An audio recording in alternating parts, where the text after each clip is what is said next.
Hello and welcome to another episode of the My Electronic Box. I am your host John E. I don't know why I said it like that. That makes you sound John, like John. your name is John and then dash the letter E. It's like John. that email I got Right. earlier, E-Online John.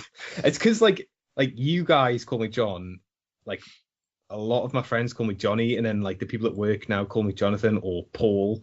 Wait. What? That's a long story. Like that came out of the Christmas party that happened last Alright, weekend.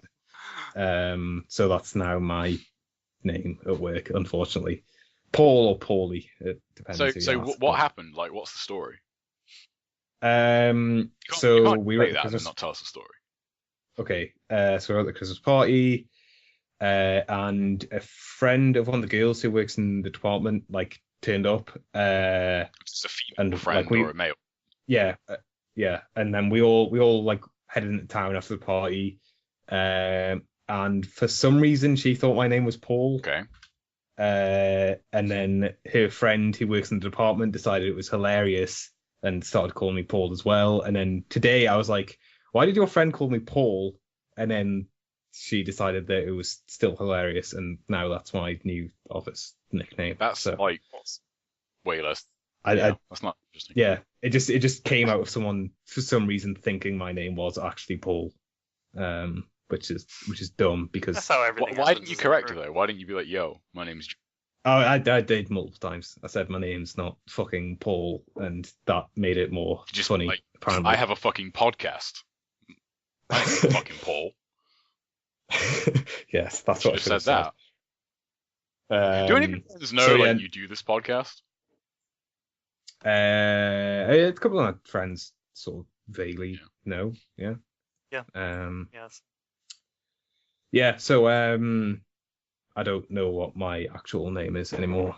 A couple of guys that do though, Joe and Bradley. They So- know what their names are. Bradley, you've gone full length today.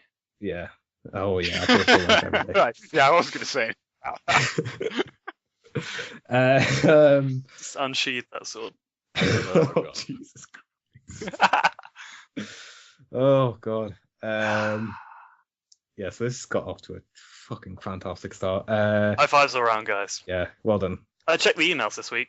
We Did don't you? have any. Yeah, I thought so. Well, we do have some, but We they're got some spam, but they're it's not not even real worth reading. emails. Except for E-Online, because They're that's a not real fucking great phrase. not We've won the emails. E-Online British Lottery. Because we're that awesome. The Eve Online British Lottery. The Eve Online British Lottery. Yes. We've won millions of ISK. what's the ISK? That's it. Isn't that like the national currency of Sweden or something? It's Iceland, isn't it? Iceland. Yeah, it is actually their currency. Did you watch Dave's and Patrick's video when they went to that? Was it Dave and Patrick? I'm No, it's pretty sure Drew it and was. Drew and Patrick. Yeah. Yeah, That video's awesome. that's what I meant. I meant Drew. I didn't mean Dave. I don't know why I said Dave. But yeah, when they got there and they were like, "Why is everyone paying for money, paying for shit using Eve money when it's the actual currency?" Is this how crazy Iceland is? That'd be amazing. Yeah, so this is for the week of the 16th of December. This is probably our last regular episode. Maybe. Let's say last regular, because there's going to be some irregular shit going down. Yeah. I mean, last year or the year before, didn't we do like 2 separate Game of the Year podcasts over like 2 different I weeks? think we did, but I don't think we're gonna really need. To I don't do think that. we've got enough. I think Yeah, we we did don't have 2 enough. over like 1 week because schedules Yeah. were weird. Yeah. But I don't know. Yeah, I don't know. No, was that? I think we wrapped everything up in the. Oh, I can't remember. No, there was one where we definitely did more than 1 Game of the Year. Yeah, well, podcast. I think that was Well, the we might have even done first 3. year, Yeah, the maybe. very first Game of the Year we did a lot of podcasts. Was that first one? Yeah. That would have been 2011, right? And Yep. Yeah, we've been Yeah. going 2 years. 2011 was a pretty sweet year, if I remember correctly. You know, So- Jesus Christ, we've been 2.5 years. That's insane. Anyway, Anyway, moving on. yeah. That's not So yes, this is going up to 16th. Next week, we don't really know. We'll want to do an episode because we want to line it up so that the 100th episode is the first episode of next year. So we might just fill some time next weekend with complete and utter bullshit, which is what we do anyway. So it's not really we going to could be call any it like different. the internet browsing episode. Yeah. So that'll be amazing. And then Game of the Year stuff is going to happen like the week after Christmas, probably like the weekend after or something. And we've got no idea what we're actually going to do for that, but whatever, we'll figure it out. Oh, so with all that nonsense out the way, and I'm going to turn my phone off or turn it on silent because that's an annoying noise. I always have Bradley. my phone on silent. I can't remember the last time it wasn't. Is that weird? Yeah, I used to like always have it on silent, but I found I missed a lot of calls and people got really angry, so I decided it's probably a bad idea. My phone's got a really good vibrate on it, so I never like. And it's weird, like even my own phone ringing pisses me off. I'm like, fucking mobile phone, and I'm like, shit. Yeah, I can't understand people who don't put their phones on vibrate only. Like, it's fuck you. If you like, and the fucking worst is when like you're in a public place that you kind of, I don't know what the, like you're in a public place, but you're not gonna leave, like a bar or like a bus. You know what I mean? Like something where like, you know, you're in a public area, but you're not really moving around. Like you're not just walking through a street, something like that. Yeah. It's the fucking worst is when some douchebag's fucking phone starts going and he has some gay ass ringtone and they leave it going for like 30 seconds, like literally, like yo, like look at my ringtone. I want to bludgeon them to death with their own phone, seriously, because only terrible people do that. I don't remember ever seeing that. It's one of those things. You might notice it now that I've pointed it out. Like next time you're on a bus, you might think, man, like I don't know. I mean, phone? Like seriously. I think the like advent of iPhones is that a lot of people just have their phone on silent now. No, the advent of iPhones is everyone has the same fucking ringtone Oh, or alarm noise because That's what I'm Those people who have iPhones are too incompetent to change it, let alone like they probably don't To be want fair, to. the way of changing it is ridiculous. Like I went that's through this whole thing. Nah, it's not that bad. It's pretty stupid. How do you? I haven't got an iPhone. Is it like a huge pain in the ass to change your ringtone? Sort of like you've got to like. Oh, well, if the thing that you want is in the wrong format, then it's a bit of an arse pain because you've got to like change the format, then like make a 30-second clip version of it, then put that on. It's. Oh yeah, if you want a custom ringtone, I'm just talking about the fact that everyone doesn't even change it literally off of the default. Yeah, that's easy enough. But yeah, to change it to something that like isn't already on the iPhone is that's bullshit. Ridiculous. Mm-hmm. It's because the iPhone's made for morons. And that's why I don't have an iPhone anymore, which is awesome. But the iPhone treats you like you've never used an electronic device. Isn't that kind of Apple's whole thing? Like, hey, if you're a dumbass, buy our shit.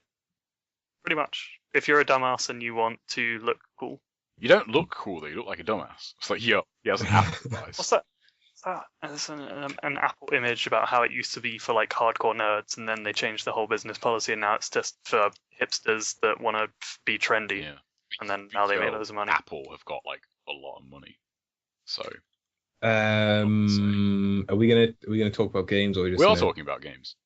Rage on Apple. Okay, well, Brad, what have you been playing, dude? I played some video games. I think it's been 2 weeks since we recorded or something, so trying to think everything I played. I played a little bit of GTA over the last couple of weeks. I did a couple of... Did that GTA 5? Yeah. No, it wasn't. Oh. It was 5 City. Just see what I did there. No. Alright. So I played some Vice City. I did some de-rusting on my speed running skills because I haven't done it in ages, and because I haven't had enough time really. I just had so much uni coursework. I've been too busy. But now that that's all wrapped up, I found some time to get in a practice run. I managed to complete one run successfully first go, which was quite good considering I hadn't played the game in about 2 or 3 weeks. I still remembered how to do it. Did a sub 2 hour time, so that was fun playing around with that. But more recently, I started playing some Multi-Theft Auto, which is the equivalent of the what's it called? The multiplayer mod for Just Cause, but for GTA. Okay. Because there's stupid name. Yeah, how does that it's called work? Multi-Theft Auto. But it's just like you download an executable and then run it, and then you can connect to servers. It's like exactly the same as a Just Cause 2 mod. Like I don't know how it works. It works by demon magic, but all I know is I can join servers and play with other people. The first thing I did on that, I looked for the server with the most people, and there was one with like 1,300 people, and I joined it. It was a fucking role-playing server. It was 1,300 people playing like glorified cops and robbers, and I had no idea what was going on, and it was really boring, so I quit. But it was really weird just watching people like walk around and police batten people to death, and then the best moment I had in it, right? There was one redeeming moment of the like cops and robbers role-playing server that I was on in Grand Theft Auto San Andreas, and that was when I got arrested. The person who ended up taking me to the police station, they had like custom music in their car, and I could listen to it. So they chose a song to put on, and it was like some ridiculous like pop song, whilst they were just taking me to the police station to put me in jail, and it really made me chuckle. Just like the fact that they could subject me to like whatever song they wanted, whilst they couldn't get out of their car. Do they have to drive you there, or could they just like drive around forever? They could have just driven around, but yeah, that would have sucked. You can't get out of the car? No, I can't do shit. That would be pretty funny to troll people with that. Just fucking troll people, just drive about. I'm sure there's probably like a time limit or something. Yeah, you would hope. Stop people being dicks. At one point, I jumped on someone's boat, stole their boat, and then just drove off like into the middle of the ocean to do a drug mission. And like the dude who was on the boat, like he couldn't do anything. He was just trapped on the boat, because if he got off, he would have had to swim all the way back. So I just drove him about for ages. Remember and he couldn't when get going off. in water just killed you in GTA? That's Vice City, man. I've lost like many speedruns because of that. Sucked. Yeah, it really fucking sucked. It's really shit. Like some of the missions like really felt designed for it as well. Like there was a mission in GTA 3. I can't remember which one it is, but I think it's one of the early ones when you get to the second island. And you have to like, it might actually, I think it's later than that, but you basically have to chase this guy in a boat, like, and that the boat controls in that game are fucking terrible. And if you get rammed a certain way, like it can like knock you out of the like driving position that you're in, and you can just like move around the boat and just land in the water, like, but you have to ram the boat, like it's unless you get a police boat and just like shoot it, which is awesome. But yeah, that sucks. That really fucking sucks. Because you can be like a fucking, like an arm's length away from your boat and just be like, no! Like, oh, you just can't do anything. One of the weird things as well with the earlier 3D GTA games is if you fall in the water, but there's a small gap, like if you fall in the water in between a boat and the water, you'll just get teleported back onto the water, but you'll still take a bit of damage because you'll start drowning before you get teleported back. It looks really weird, so you can kind of just keep jumping in the water over and over again and getting in and out without dying if you do it in the right spots. Really strange. And why do you start drowning, like, immediately? Like, as soon as you enter the water, like, your health... As soon as you touch the water, you start taking damage, I guess it's because they don't want it to take a long time, because that would be boring. That would... I don't know why it even makes your health go down. You should just like chill out for a bit and then just instantly die. Maybe you're like water soluble or something. Maybe there's like a whole level of GTA that we don't know about yet. Yeah, it's a secret inside story of... You're actually made out of like sugar. Tommy Vercetti's Aquaphobia. What else did I play? So that was my GTA experiences. I also played like another 9 hours of Sacred. And the reason it's so much is because that game keeps crashing whilst I'm saving the game, which is a really unfortunate place to crash. Probably the worst place to that experience to crash. Yeah, it really is. Because then it means you load back up the game and you realise you've lost the last hour and a half of progress and then just have to do it again. Sweet. So that happened like twice whilst I was playing some co-op with my cousin. Kind of sucked. But that game's still pretty good. Like, for a Diablo-alike, it's a very good Diablo-alike. I mean, when we were playing it, I pretty much said Sacred is about as good as Diablo 3, minus, like, the graphics. Although I quite like the graphical style of Sacred. Like, gameplay-wise, it's easily on par with Diablo 3. So yeah, I recommend that if you like your action RPGs. I played a bit more Call of Duty. Played some knife-only Search and Destroy, which is really dumb. And then dicked around in that a bit more. Still enjoying that. Have any of us played G4's Ghosts? Pretty good, yeah. I don't think we have we?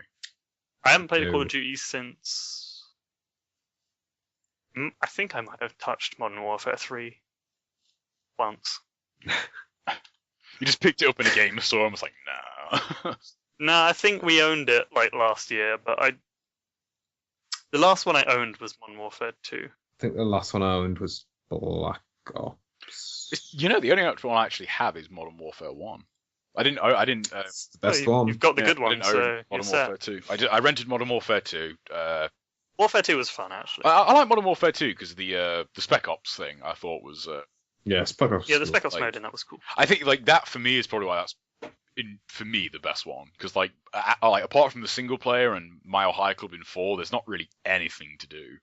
Like Oh no, that multiplayer component's bullshit. I mean, I don't even know why they put it on the yeah, disc. it's fucking shit. Like I don't know. Like, it's just taking up disk space, man. But like Spec Ops is like that gives that like a lot more life if you just want to play, on your own. And Wait, you're doing it wrong in the first place if you're playing Call of Duty on your own. That's probably why you didn't own any of the other ones, to be fair. yeah, that probably is. But that's kind of how I've always played them, though. It's like they are like they are a cheesy action movie. Like you just play them once and say, yeah, that was fun. I'm done. Yeah. Like Yeah. that's it. Well, I mean, yeah. If you're not into Yeah, the multiplayer, yeah, of course. I mean, if you're into the multiplayer, you're at the point where you buy those games, you don't even play the single player. So Yeah, probably. Well, I don't know. I was at a point where I could appreciate both, but I just never did anything for me, multiplayer. So, but, sure. like a lot of the people I knew at uni, like they had never even finished the campaign in the Call of Duties they bought. They just bought it for Yeah. multiplayer, yeah, I can see that. I can totally see that. But which is a shame. It's like bit of work goes into those campaigns. yeah, But- totally. I mean, it's it's the same $60 Yeah. or whatever, 40 quid either way for Activision, so they're probably not bothered. Anything else, Brad? Last thing, Just Cause 2 multiplayer. That is, as of today, officially out for realsies. Oh, As yeah. in, you can download that and play that shit.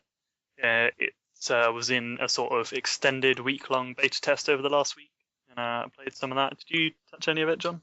No, I just watched videos of it and admired it from a distance. It's pretty good. Yep. Can't It's a bit remember what I stupid. did. Dumb stuff. Driving cars, Just boosting. press the boost button. That's all that It's matters. fun. It's a shame they've nerfed the boost. It's kind of sad. It used to be they had to remove it because it was like breaking the server for a while. But it used to be you could configure the boost to choose how much boost you wanted, and of course you dragged that all the way up to the top. Unless you're an idiot. It used to go up to like 22 or 25 or some retarded number like that. I don't know why they chose that number, but it just did. And when it was on that, you could go like several thousand kilometers an hour, Yeah, that seems which is probably why it broke everything. Pretty So dumb. they toned it down a bit. It's locked to one setting now, but it's still you can still make boats fly, you can make cars fly, yeah. you can it's fly all that anything matters. really. Yeah. It's all that matters. I can't even remember what I really did in it. Dumb stuff mainly. It's pretty dumb. Yeah. Pretty dumb game. It seems pretty dumb. I still think the shooting is shit. Like Yeah. actually shooting other people is not fun. But or I really don't think that's the point. yeah. But yeah, I think you're right. Has it got the like the tether thing where you can tether objects to other objects, or is it just the Yeah. grapple? Okay. Yeah, you can tether shit together, but it doesn't have any of the cool mods like multi-tether or Yeah. infinite grapple or Okay. any of that fun stuff. Maybe Vinny just forgot about that on Unprofessional Fridays because You have to hold. I don't know if he was playing with a gamepad or not, but you have to Yeah, hold. yeah. I remember how to do it in the game. It's just, I don't think he ever bothered to. It's actually quite good because you know how in the game you could pull over those towers, Mm. and you'd have to like use quite a strong vehicle and get Yeah, a good yeah. run up. In this you just boost and then Yeah. it fucks anything, so you can tether anything together and just boost them and shit goes bad. You can't boost planes, which is kind of sad, and you've never been able to. But it's because the same button for boost is the go button in the plane. But I don't see Right, what, okay. what's stopping them from You could always, I don't know, boosting the plane. I want to could boost my always- planes tether a car to a plane and then boost the car. and then drag the plane around. That might be cool. Yeah, and then do something. Someone else could get in the plane. And do then, something from there. There's a that'd be cool. Fight plane versus car, pulling on each other. I don't know if the tethers snap. I don't think they do. tethers do snap, but No, but I mean, I don't think they do in the mod. oh right, okay, yeah. I really want you to try grapple- that in Crackdown 2 now, because I just remembered you can do that in that game. I want to like Yeah. link a helicopter with a car, and like I mean, that I've would be cool. I've driven helicopters around with cars attached to them. That's fun enough in the mod, but Yeah. no, whether I also haven't tried asking someone to get in the other vehicle and then seeing what happens if they boost the other vehicle whilst you're attached to Yeah. it. You can have like a tug of war, like two cars facing opposite directions, tethered to each other, and then you both boost at the same Jam time. the boost button. Yeah, that sounds like a great idea. I'm That going would- to try that actually. That would be pretty dumb. Yes, it would.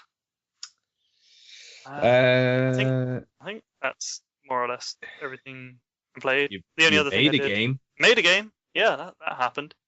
I over the last weekend, Saturday and Sunday, took part in the most recent Ludum Dare, or Ludum Dare if you want to pronounce it properly, but fuck Latin. Yeah, Damn. it's a dead language for a reason. Damn. Because I made it Latin dead. hate. I on here. stabbed it. I stabbed Latin Yeah. in the face. But yeah, that's a 48-hour game competition for any of you who haven't heard of it. Theme this year was you only get one. And I thought that was a particularly shit theme, but my game was you only got one objective. So at any one time, you only have one thing to do. But it's a like sort of semi-open world car driving game, top down like the old GTA style. You know what I mean? Yeah. And you would drive around and then like do things like get to a certain location or pick up a VIP from one place and taxi them to another location. And there's a couple of other objectives I implemented as well. And yeah, I completed that in 48 hours somehow. Again, nice Did and it simple. work? It did work, I think. That's all that Hopefully. matters. I used Unity this time so that you can play it in a web browser. You can download Windows, Linux, or Mac versions of it. It's all handy dandy and Sweet. easily done like that. I was kind of disappointed in day 2. I felt like I could have done more, but we'll see. I've got to go play a bunch of other people's games now so that my game will get rated. Yeah. And then in a few weeks we'll find out, how well what people really I thought. wonder how many games where you only have one bullet. That seems like the most obvious. I think the most obvious one most people did was you only have one life, Okay. because then you yeah. could just basically make any game you want Yeah. at Pretty that much. point, which is kind of bullshit. Yeah. Because what was last year's? So there's the last one I Oh, took the last part in the last one you did, yeah. which was a year ago actually. Yeah. Was You Are the Villain, Mm. which is a good theme. I think that's a much better theme. Yeah. And in that one, I kind of took it weirdly. I made a game where you play as the weather, Yeah. as in the British weather. So That sounds. so that was kind of a funny villain. Yeah. It did pretty well in innovation last year. I think I came 9th out of nearly 1,000 games for innovation. That's pretty good. I was pretty pleased. I was fucking blown away. Like I was like, I'm shit at making games. This is my first ever Ludum Dare, and then I came 9th in a category, and I was blown away. I really doubt I'll do that good this year. I think that Did was you kill a fluke. people in your game? In what, my game last year or this year? Yeah. This Last year, people got hit by- last year, yeah. Last year, people got hit by lightning, but they were fine. Damn it. There was no death. And in this year's game, I didn't do pedestrians and running people over because I thought that was no, it was unnecessary. Okay, fair enough. I have not made a game with violence in it yet. Well, you're missing out. Joseph. Yeah. Is that your actual name? No, it's not. Joseph. Oh, okay. That's a very common Oh. question. Yeah. Yeah. People are like, yeah, is that your real name? It's like, nope. Because like when you ask me what my name is, I would tell you. Like, yeah. Fair enough. I don't know. I don't really get like when people ask you your name, do you say Jonathan? Did you say John? I don't know. I sometimes I say Paul for a laugh. Which- No. That is your real name, right? Yeah. No, I mean, I generally go by Johnny, but it depends. Like, I don't know. If I'm talking to someone who's like professional, I guess, or something like that, I'll probably say Jonathan.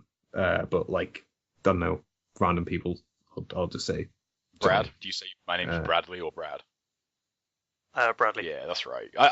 Bradley sounds way cooler. Brad just makes you sound lazy. Bradley's like, fuck. Syllable. Yeah, I've got a name. Fuck you, Yeah, you should go with Jonathan Moyes, like 3 syllables, bitch. Ah, man. Jonathan. Yeah. I've only Nah, got it's- 1 it's syllable. too- It fucking sucks. Fucking No fun at bullshit. all. What were we talking about? What did you play, you dumbass? I only played one thing this week, and it's not new because new games are fucking shit, really. But it's a game I've been wanting for a very, very, very long time. I finally allowed myself to be kind of ripped off, but not really because it's in really good condition. I bought Metal Gear Solid: The Twin Snakes on GameCube, which, if you don't know, is the Metal Gear Solid 1 remake that is on the GameCube. And it doesn't look like, a fucking 2-year-old drew it with a piece of shit. With literally they just shat in their hands. Smeared it. It was really weird. It really kind of put it into perspective because when I started playing it, I remembered it looking really, really good. Well, I only played through it once because I only rented it when it came out. And it was one of those games where I was like, I'm going to wait for that to be cheaper because I don't really want to, dump 40 quid on it. And then, of course, it was like one of the most limited runs of GameCube games there ever was. So it never, ever got... It always bites you in the ass. Yeah, I did the same thing with Resident Evil 2 and 3. I was like, I'm going to wait for them to get cheaper. And it's like super, super limited run of them. And they just never, ever get cheap. So I think it was 42 quid for it on eBay. And That's steep. it's pretty steep, but it's in very, very good condition. Like someone really looked after it. It's like you can't really tell it's pre-owned or whatever you want to call it. Yeah. But so I just played through some of that really. And yeah, it just doesn't look as good as I remember it looking. That's maybe me just misremembering. Like I remember when I played it, I was like, wow, this looks fucking amazing. But the GameCube, the GameCube games did look pretty good for when they came out. But yeah, I've just been playing that really. There's not much difference between that and the first game. They did put in the first person system from Metal Gear Solid 2, which does have some pretty interesting impact on that game. For one, it makes it a lot fucking easier. Just to be able to have that extra perspective, I just found was like, oh yeah, you don't have first person view in this segment, and now I have it. This is actually pretty cool. And the first person aiming, of course, makes your aiming far more effective. But yeah, that game is still pretty damn good. Don't mean to drop a bomb on you here.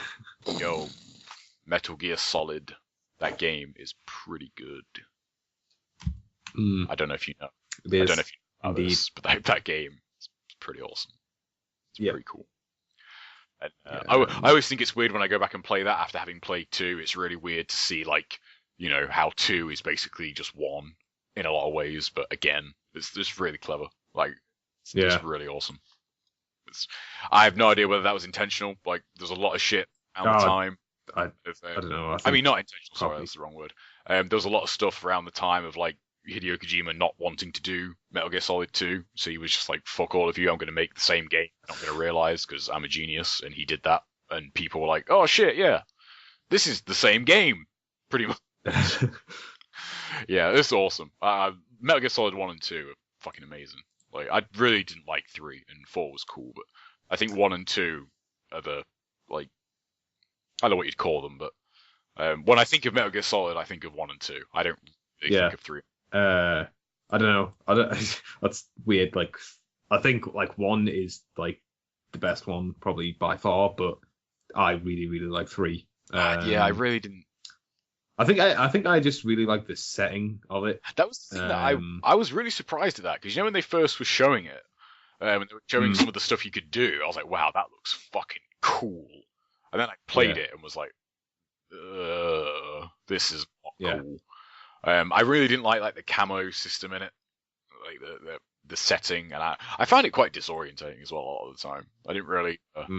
That's one of the things I really did like about 2, the way it kind of opens up the more you play it. And you get to go across the whole of that shell. What's it called? Yeah, it is just called the big shell, isn't it? Yeah. The further you play in the game, the further you get.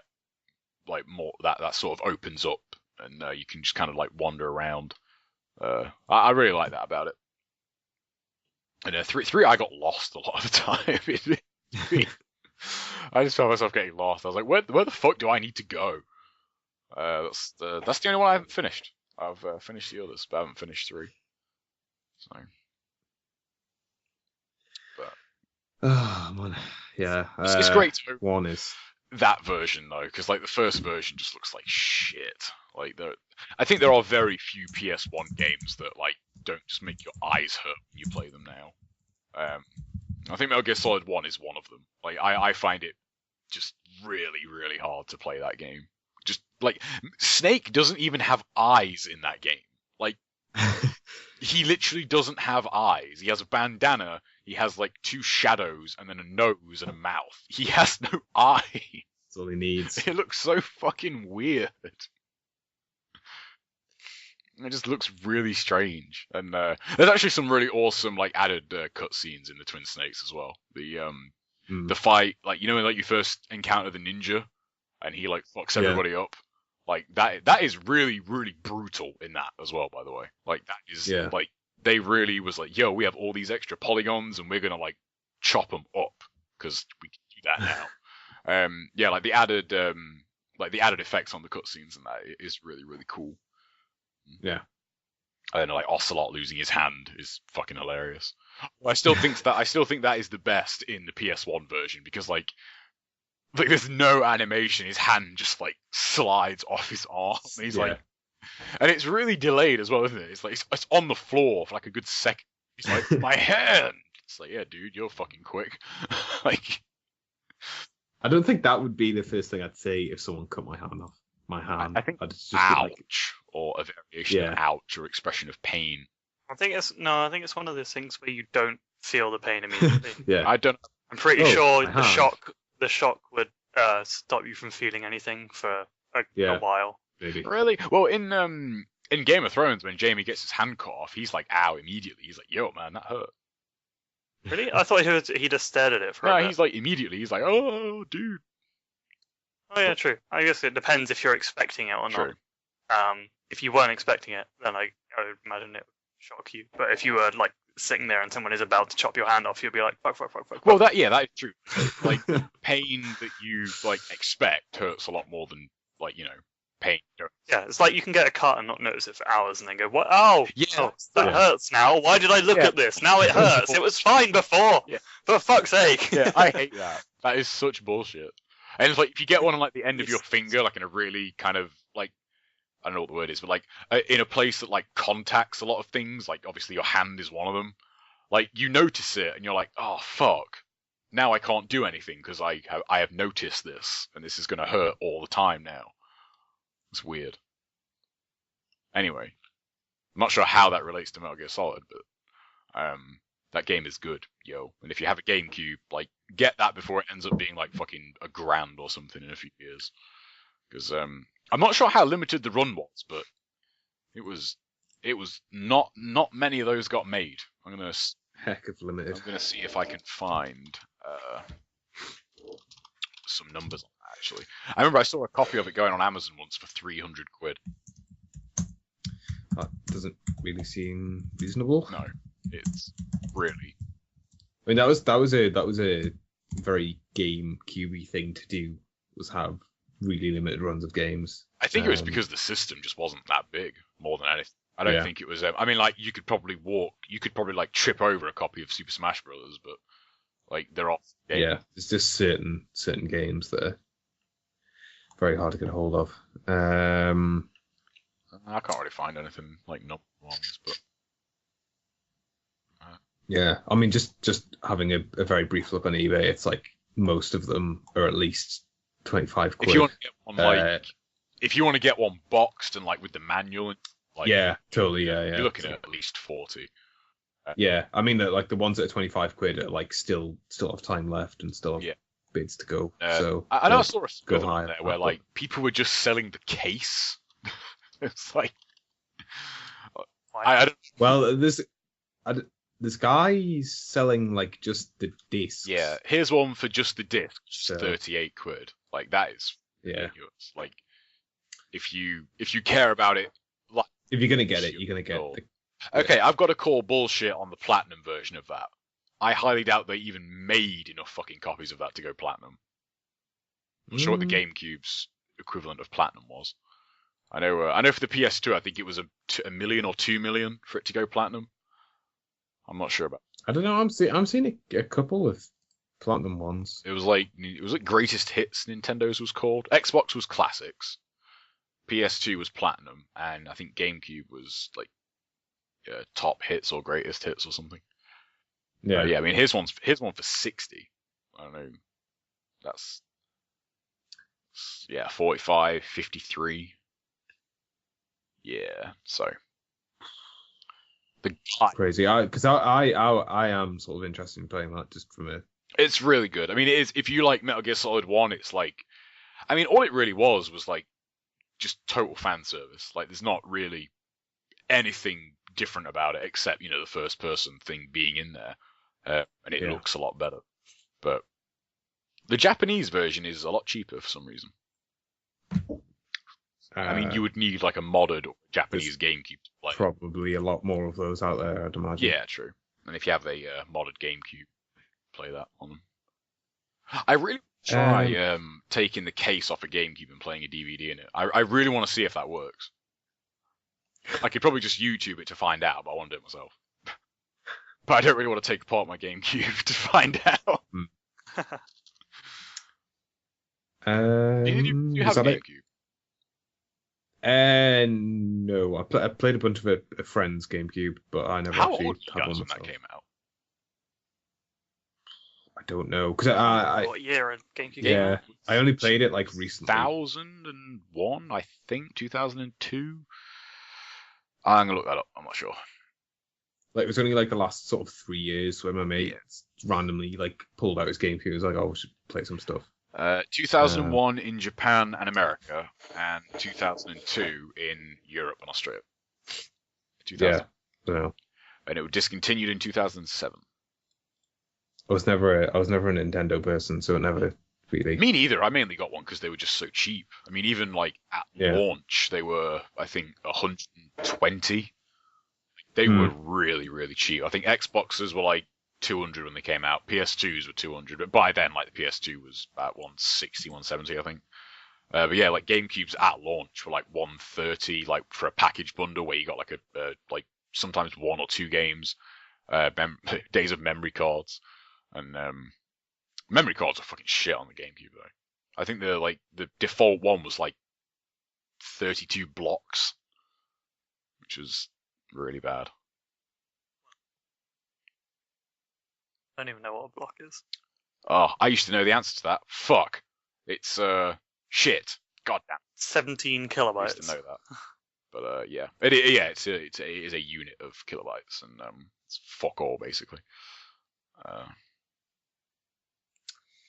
Memory cards. Can we talk about how much of a fucking con memory cards were? Well, I mean, they still are on the Vita. It seems like. Yeah. Yeah, but I mean, you're still getting. Yeah, but not really. In retrospect, not really. I mean, what's the most expensive Vita memory card? It's the 32 one, isn't it? And they're like 40 quid. Nah, there's a 64 that's whatever $90 is, and So that's like what, about £60? probably get an SSD. So that's cheaper. so that's almost $1 per gig or £1 per. Yeah, I mean, I bought a 32 gig SD. Sorry, micro SD for my phone, and that costs like 15 quid. Oh yeah, like the regular form factor ones are cheap as chips, but it's like the proprietary ones, like the Vita and shit, are really expensive. But think about in 2002, it was like 25 quid for an 8 megabyte memory card. 25 quid for 8 megabytes. But I mean, like back then, like just memory in general. Oh yeah, I think you've got to compare it to like memory just in general at the time. But that's the thing, like memory cards were fucking terrible. Like the average game was at least like 200-300 kilobytes. Like I have how many? I have 2 8 megabyte PS2 memory cards.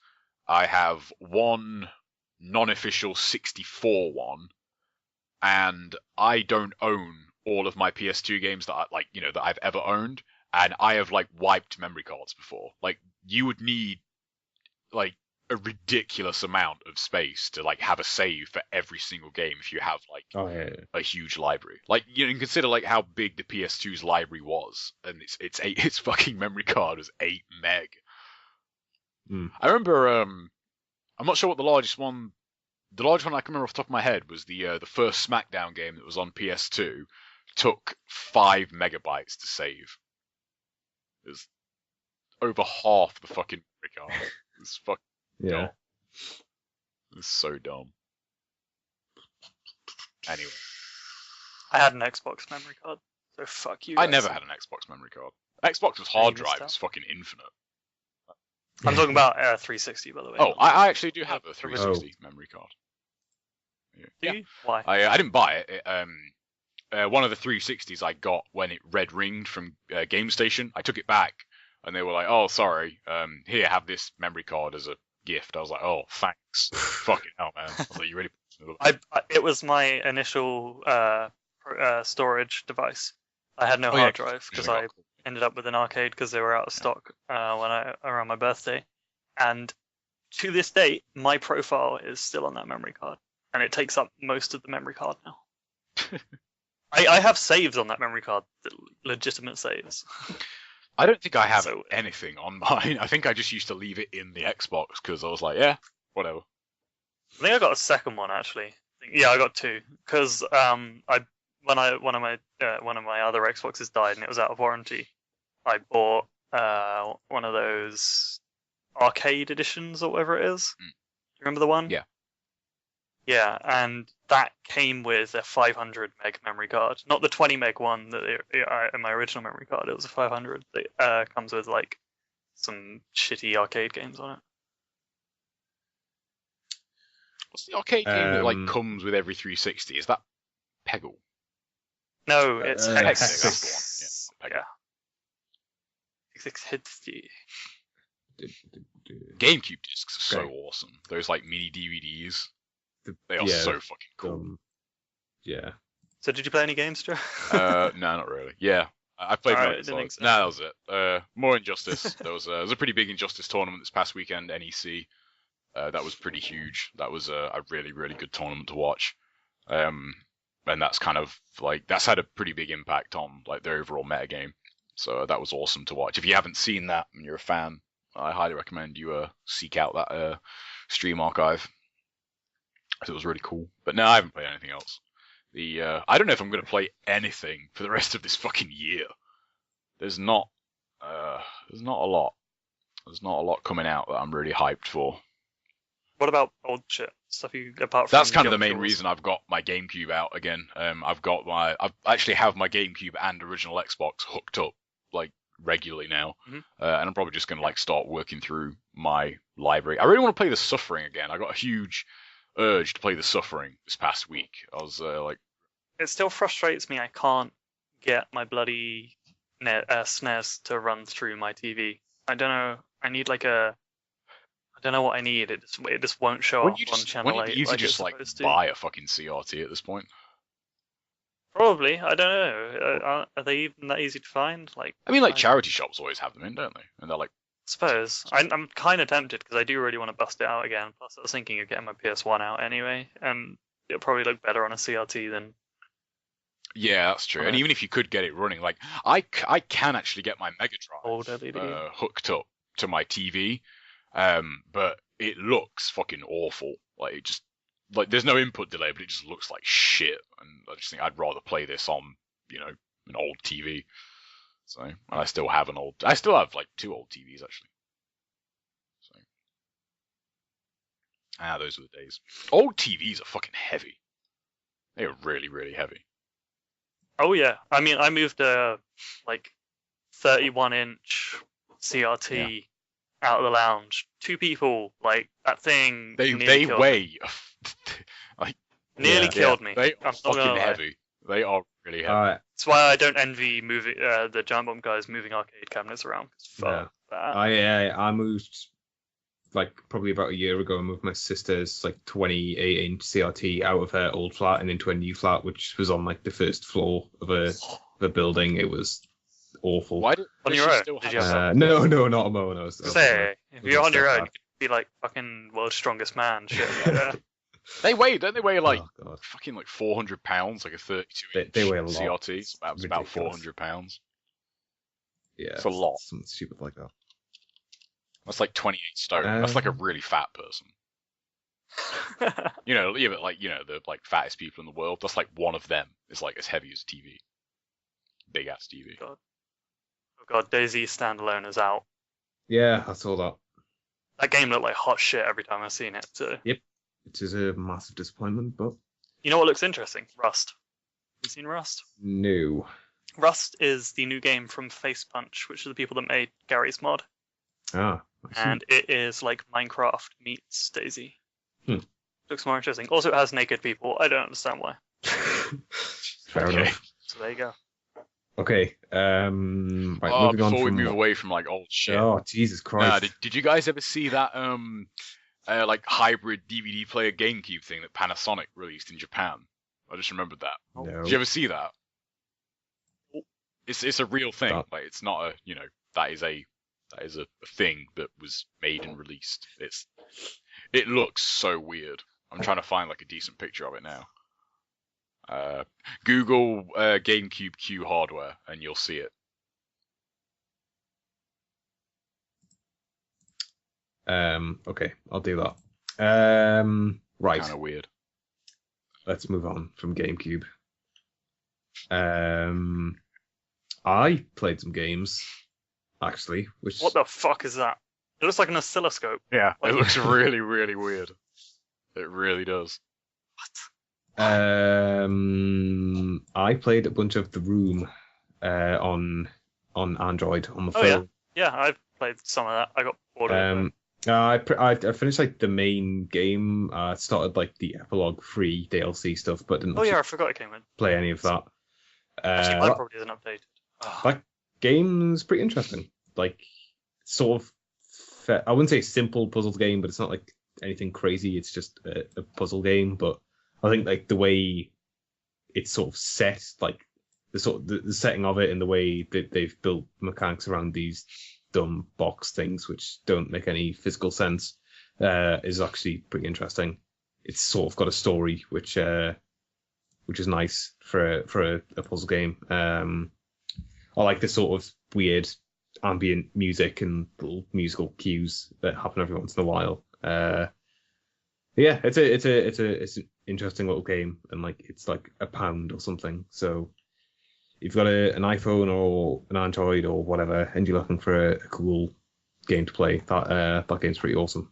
And as I mentioned, the DLC is free. do you reckon I'll be able to get that DLC if I have a version not off the Play Store? I don't. Because I got it through the Android Humble Bundle, and it just came as an APK file that it just downloaded direct to my phone. I don't know. I don't know. Like, if you update the app, maybe it'll. Maybe I don't know how to update an app.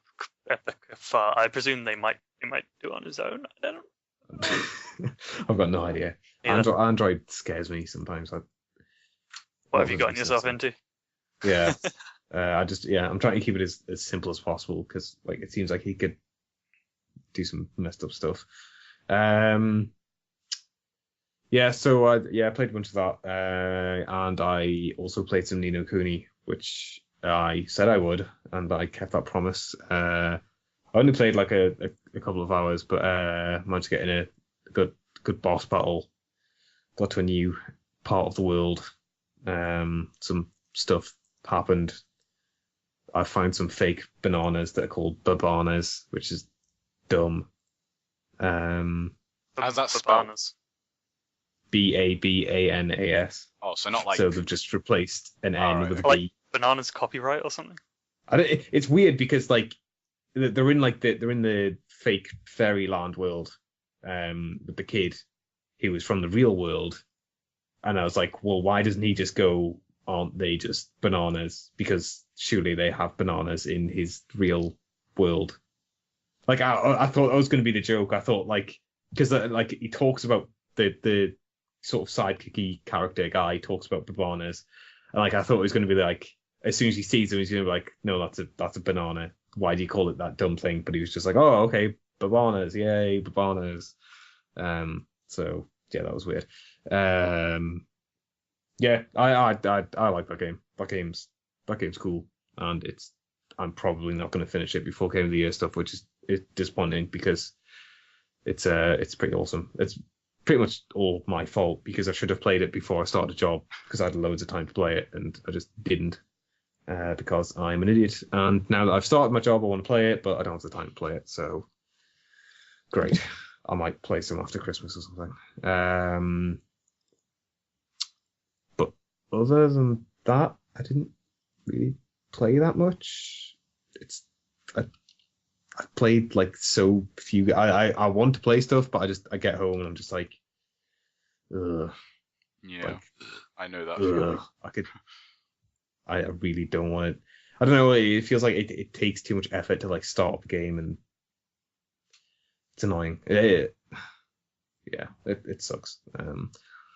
I am getting a Vita though. It's really not that much effort though. I know it isn't. It just seems like it is. It's like it doesn't like that's why I keep like not playing Ni no Kuni when I've got like an hour spare. It's like, oh well, it takes so long, and like I'm only actually going to play it for like 10 minutes when no, I'm going to play it for like the vast majority of that hour that I have free. I just don't. So yeah, I need to break that bad habit and just start playing stuff when I've actually got time. Because if I spend more time like thinking about how long it takes to play it instead of just I do the exact same thing. That's kind of why I haven't Like, I finished could Metro. play it, I'm like, yeah. I'm gonna have to turn on my PC, like get on Steam, launch the game. From the sounds of it, you are so close to the end that it's just I mean, I feel like I've played enough of it though. Like I don't know. It's weird. Like knowing how close I am to the end. Yeah, the end's not like amazing, but I don't know. It's worth seeing it, I guess. I do want to see how it ends, but I should be able to find the time to do that over the next couple of weeks, hopefully. The one thing I really want to try and find the time to go back and play is The Witcher 2. I've still got that on Steam. I don't know. I played a decent amount of that. I borrowed it off a friend and then just never. It seemed fine. I just wasn't. I don't know. It was like I recognized that it was a really good game. I just didn't really feel the urge to complete it. Like I got to an area and it had like 27 million quests coming out my arse, and I was just like, I don't want to do any of these. And it had a really dumb like Lord of the Rings joke that put me off for some reason. Like it has like so someone mentions like the One Ring or something, and then there's like some really dumb references to Lord of the Rings, which was weird. That game has an awesome intro movie. I can't remember. It's the one where the the assassin goes on the ship and like fucking owns all those people. Man, that's an awesome intro. No, I can't remember. That's like a top 5 intro movie. I guess I played some Rocksmith again because I finally decided that I should. Like I've seriously dropped off playing the guitar since I started work, because that was like the default thing I do as soon as I got home, was just pick up a guitar when I wasn't working. But now it's like, I don't know. But I played some Rocksmith.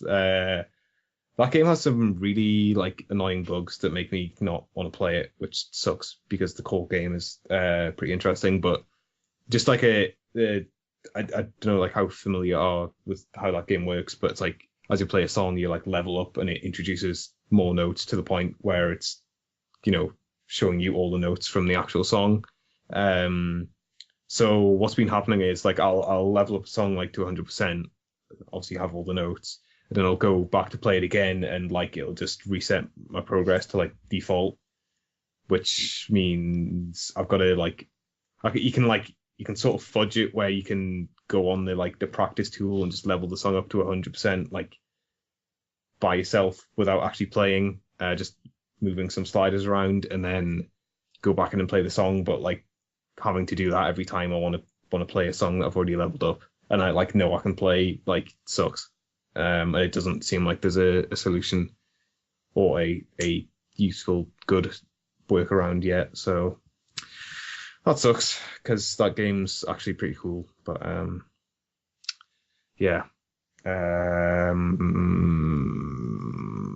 news. Didn't we decide there wasn't any? There's no. yeah, there's not Well, there's a that couple of much. things. There was that YouTube thing. That's worth talking about. Yeah, that YouTube thing. I don't know. I don't know what to make of that because it seems like we've been hearing rumbles about YouTube sort of clamping down on game footage, which is what this whole thing is about. Like basically, game developers or publishers can now say like, "Yo, we don't want our footage on YouTube," or "Yo, we don't want our footage monetized on YouTube." So that got a load of people real angry and real crazy, especially people that pretty much YouTube is their full-time occupation. I mean, understandable, but oh yeah, totally. But like, I don't know. Like, I don't know. Like, you thought that like this situation was tenable. Like, there was no way that like this was going to just keep going on and people were just going to keep making loads of money off game footage. I don't think. yeah, that's true. That's a good point.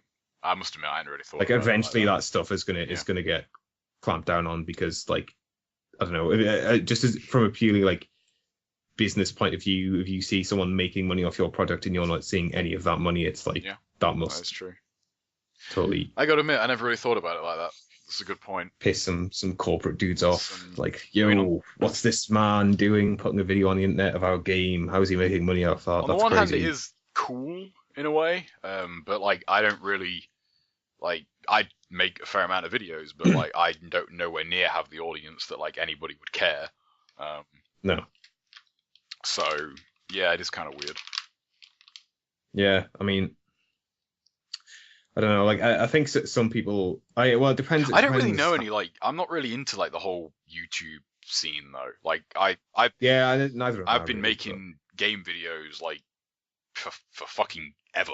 Like ever since like 2004. Like I've been doing it. And I've like I don't really follow anybody on YouTube that does it. Like I do it mainly because I enjoy doing it. I do it for fun. I don't really do it for. Yeah.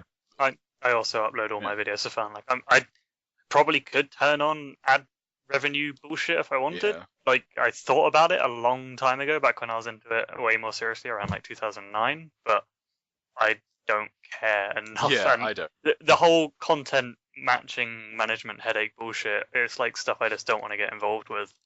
I mean, Because at the moment, if I upload shit now, like if there's copyrighted content in it, it will get detected and they will put ads on my video and they will like make money off of it, whoever owns that content. And I don't care as long as I can keep uploading my videos and some people keep watching it, put ads on my videos. I don't care. I'm not expecting money out of it. But for a lot of people, that whole, there are people making a living off that. One of the people I watch content from, Maximus Black, he entirely lives off his YouTube and Twitch channels. Like he's got a house, he's got a career from that. Yeah. Like, obviously, there are way more bigger, higher profile people like your PewDiePies and like other people, Total Biscuit. I know of Total Biscuit. Who was the other one? You don't need to know. Just pretend I never said that phrase. Just never remember those words. Do not put them together in that order again, and do not ever type into a search engine for your own I've already forgot. sake. Good. You know what I really hate is like just how sort of generic and stupid like the thumbnails for YouTube videos are.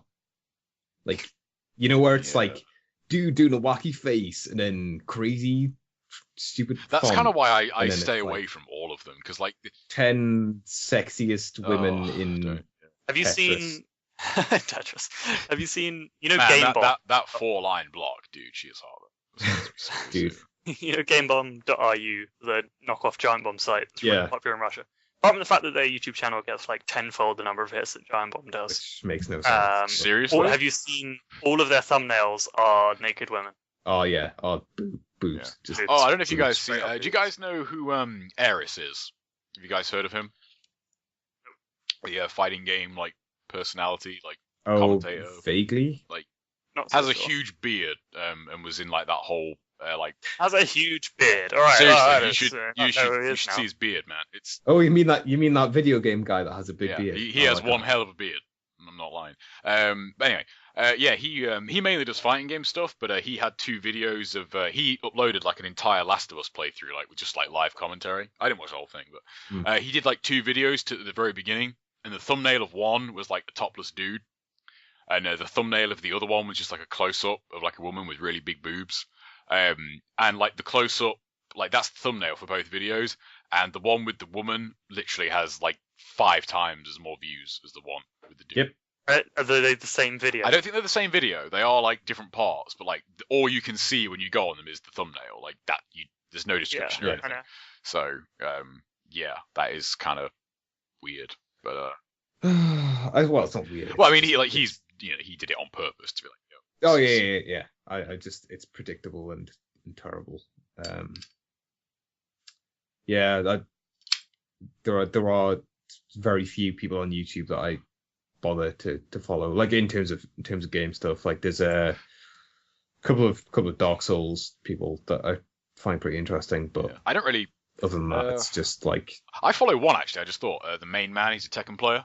He's really entertaining. He's a Swedish dude. Yeah. And like he's really like he's entertaining, but like his content is very very useful if you like Tekken. Like he does a lot of like character guides.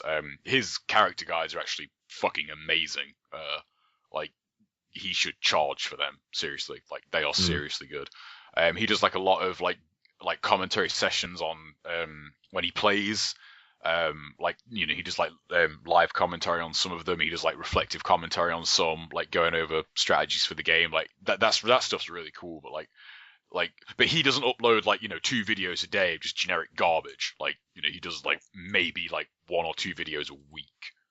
Like it's that's not his full-time job, and ironically is probably better for that. But yeah. I mean, for me, it's like the YouTube let's do a let's play or whatever dumb video game thing you want to do is just so like saturated, and just there's so much just complete turd on there. It's like it's impossible to parse out like the good intelligent people who aren't doing dumb stuff for views, like top 10 whatever. I haven't done I've only ever done one this game's crazy, I'm gonna be blind while I play this game. Have you ever done any let's plays, Brad? I have done a fair bit of a half-minute hero let's play a very long time ago. That was back when I had a really shitty setup. Yeah, I am recording my playthrough of Sacred, like because live streaming it, and there's an archive, so I might as well save it. I don't know if I'd really call that a let's play. It's more just like me and my cousin dick about in Sacred for the sake of it more than anything. I only have ever done one. It was for Shadow of Rome. That's because someone messaged me. Was like, "Yo, you talk about this game a lot. You should play it." I was like, "Okay," but I found it. I just found it kind of boring. It's like it's. I don't really do a lot of planning for the videos I make. I'm just like, that would be a cool video. I'll make that. I'll do a video of that. That's kind of it. I don't really like put a lot of planning into it, because I think like if I did it, like if I turned it into that, I'd end up hating it. Like, I don't want to. Yeah. Like, I don't want to spend like an hour recording and then spend like a week editing the fucking video. I just want to record it and like edit the file to compress it, and then that's it, and just I'm done. I don't want to fuck about with. Minimal editing is what I'm about. Yeah. So some people who make their living off YouTube could potentially be losing at least some of that income. Yeah. I mean, looking at the responses from a lot of companies, like in the most recent news article, a lot of them are pretty cool about it. Like, have been like saying, if your content is getting matched now, because as far as I'm aware, from what I've read about this, all that's changing is that people who are partnered now have their content ID checked randomly, like everyone else. Is basically the only change. Yeah. Which means whilst that check is happening, they stand to not receive ad revenue until they have passed the check successfully. But that makes up such a large proportion. But because all of their views are like front stacked, like that is the time when they would make the most money off ad revenue. Totally. So they're kind of getting fucked a bit. All the companies have come out saying, like, if you're making let's plays or reviews of our game, like Capcom have been really cool about it. Ubisoft, all other people, just like message us please, and we will try and fix this for you as quickly as possible. Yeah. Until we get YouTube to sort their fucking act out. Yeah. I mean, like I guess it does suck for some people who like, I don't know. Have there been any it's just- companies that are just like, yo, fuck this, like you can't do this anymore? Yeah, I think Nintendo tried. I remember, I remember that, there was that big yeah. fiasco a while ago, and then they just completely doubled, like backpedaled, just straight up cancelled out of that. So yeah. Yeah, so I don't know. Maybe it's. It seemed like people were getting pretty apocalyptic. About, oh no, this is the end of YouTube video game people, which to me isn't the worst thing in the world because a lot of those people are terrible. And like, I like like really dumb, like entitled position, like, oh God, how could you take away my income when it's like, oh, this is a completely like burgeoning weird thing that no one really knew how to deal with, and like you are making money off someone else's product and you're not really even doing anything that you're like talking through someone's product. It's like, That's true. is this really like, are you actually doing anything creative with this, or are you just like I mean, I exploiting can't this? really comment on the creative side of it because I don't watch them, but it's, Yeah. I find like a lot of the time, like, you know what you said about the thumbnail, like the thumbnail and title alone can be like, oh, I ain't fucking watching that. Oh yeah, I mean that's how I decide. Like, I know this person is terrible because they are just like being sucked into that whole dumb. Like, oh, man, I hate YouTube so much, but it's too ubiquitous to like ignore. Like, It is kind of weird how everyone big uses it. YouTube has become when you think about it. It's so terrible. Jesus Like Christ. think of music videos. Like music videos pretty much exist for YouTube now instead Yeah. of like music Yeah, channels. totally. Like, you know, Yeah, you go on like really really big like music stars, like their videos have like hundreds and hundreds of millions of hits. It's fucking crazy. And like they would probably, not an exaggeration to say, they would not get that on a music channel. Like even when music channels were, you know, the thing, like were they that No. popular? Like Yeah. probably not. I mean, I'd don't actually know. be really I don't know. interested to. I think like maybe like back in the day when it was like, oh, music, what the hell's a music video? Like, Yeah. maybe. But now, like, it's more about the video than it is about the music for a lot of them. It's like, oh, it's not like, oh, there's a new song coming out. It's more like, oh, the video is out. Like it's fucking Yeah. trailers and teasers for music videos, for God's sake. Like, Yeah. how dumb is that? Or is it dumb? I don't know. I don't know. Yeah, one of the sort of big arguments about this whole YouTube stuff was like content creators, as in like the people actually making the games, are saying like people watching Let's Plays are like directly affecting like the amount of sales we make. Like someone will just watch a Let's Play instead of like just buying the game. I'm pretty sure that's how Like- like a lot of people, like mainstream people, actually make purchasing decisions now. Like I've Mm. seen a lot of comments from people saying, if I want to decide if I like a game or not, I go and watch a stream. And in fact, I was streaming Frozen End Zone recently, the new game from Mode 7. I think I talked about it before, didn't I? Yeah. And someone came into the channel and literally said to me, "Hi, how's the game? I'm thinking of buying it." And that was like the first person that came into my channel to watch Yeah. me play the game. It's people who Haven't, want to see if the game is good or I not. haven't listened to a Bombcast in a while, but I swear I remember one where they did kind of briefly touch on like quick look versus reviews in terms of numbers. Yeah. I can't remember what it was. I can't remember what they said exactly, but I swear they have touched on that before. I think it's actually pretty valid. Like you can Yeah, I usually do. tell. I from- think in a lot of ways. unless the person playing is completely different, like is it going to play the game differently from the way Yeah. you are, or even then, if you can watch someone and make judgment Yeah. that they're not playing this game how it's meant to be played or how I would play Yeah, it, it's true. and if I were playing this, I'd be having a better / worse time. I mean, it is pretty. I mean, I would much rather, if I was like offered the choice of like, instead of reviews, you had like a half-hour video of the game being showed at like various points, like, that wasn't really spoiler stuff. It was just kind of, that showed the game, like the game systems and stuff. I would take the half an hour video over, a like 2,000 word review to decide whether I wanted to buy the game or not. Yeah. I mean, yeah, and the big argument against that, I guess, is like, games are games. You've got to play them to get Oh yeah, definitely. I mean, they're all the enjoyment out of them. But there is stuff, like The Last of Us, which you could argue like the gameplay maybe not the strongest point. I mean, I really like the gameplay, but there's some people that I don't know, the gameplay, whatever. like the story's the really interesting bit, and maybe you could say that for like The Walking Dead as well. Oh yeah, there are definitely like- games that wouldn't apply for, but even Yeah, then, and like it's like- if you were interested in that sort of game, like if you were interested in like the kind of game The Last of Us is, like you'd only really have to show like maybe not the opening, because that is pretty, that's something that you really, I would argue you do have to play through that. But if they showed like a segment, like, just like one of the main segments in the game, you could be like, no, that looks pretty cool.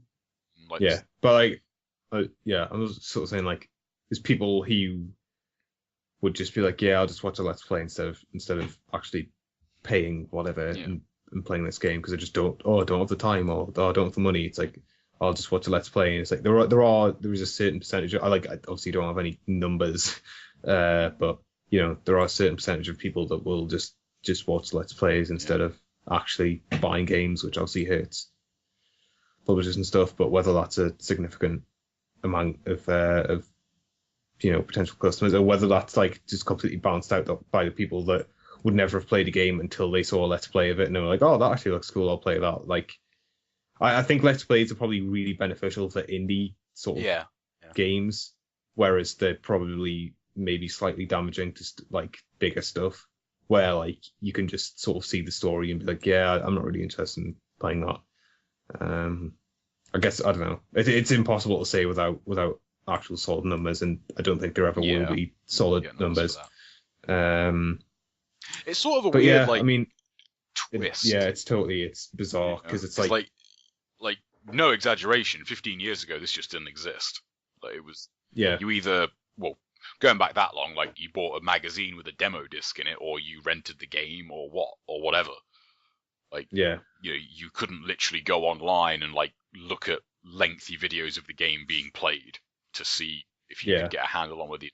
I mean, and it's like, it's impossible to like, I don't know, it's like there's nothing it can be really compared to, I guess. Like, it's like if like back when movies were first coming out, people just started like recording the audio and let you listen to that, and people were like, oh, I don't know, I don't really want to see it before you listen to the Let's Listen. Like, I'm trying to think of a medium where like you can experience like the whole thing, but sort of only get half of the experience, if you know what I mean. Like, that's sort of what a Let's Play is, almost. Like, you are taking in the full narrative, I guess, and like at least getting some impression of what the gameplay is, but you're not actually playing it for yourself. Like there's nothing that can really, like, in other mediums, you can't really compare that to anything else.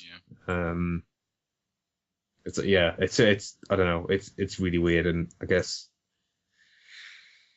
I don't know, like, it's hard to pick sides, because I guess it must be hard for like publishers that like they maybe like actually see it like, oh, sales numbers are down because Let's Plays are just like, people are just watching videos of our game instead of actually buying them.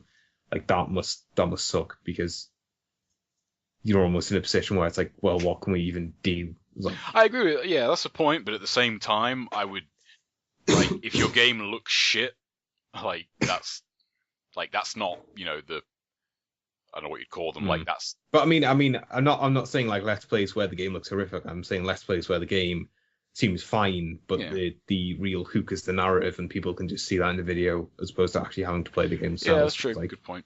I mean, like, I know a couple of people that did play The Last of Us and were like, yeah, it would have been better if I didn't have to play it, which I completely disagree with. But totally. Like, the gameplay in that game is not like the attraction, but it's totally like above fine.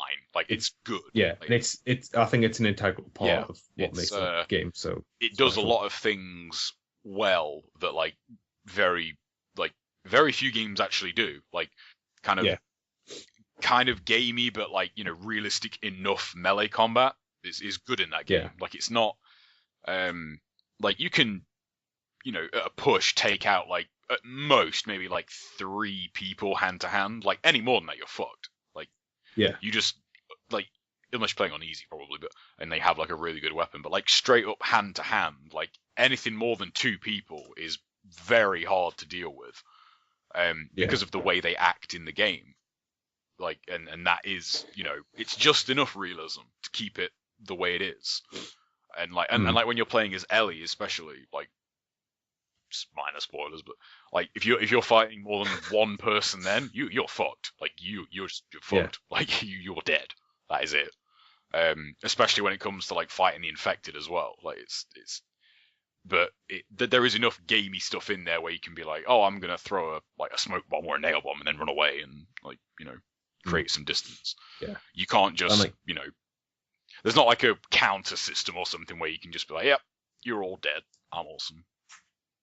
Yeah, I guess that's sort of like, I think this stuff that's probably like where the Let's Play audience is, like, sort of, they're like less cared about gameplay, I guess, and more just about the story. Like the sort of casual game player isn't going to be like, oh man, the mechanics of this game are so deep and I'm having this massively rewarding experience from playing this game. It's like, the games have largely moved away from that, though. I mean, well, yeah, that's not, but which fucking sucks, but like, games mechanically are getting simpler and simpler, like, for the most part.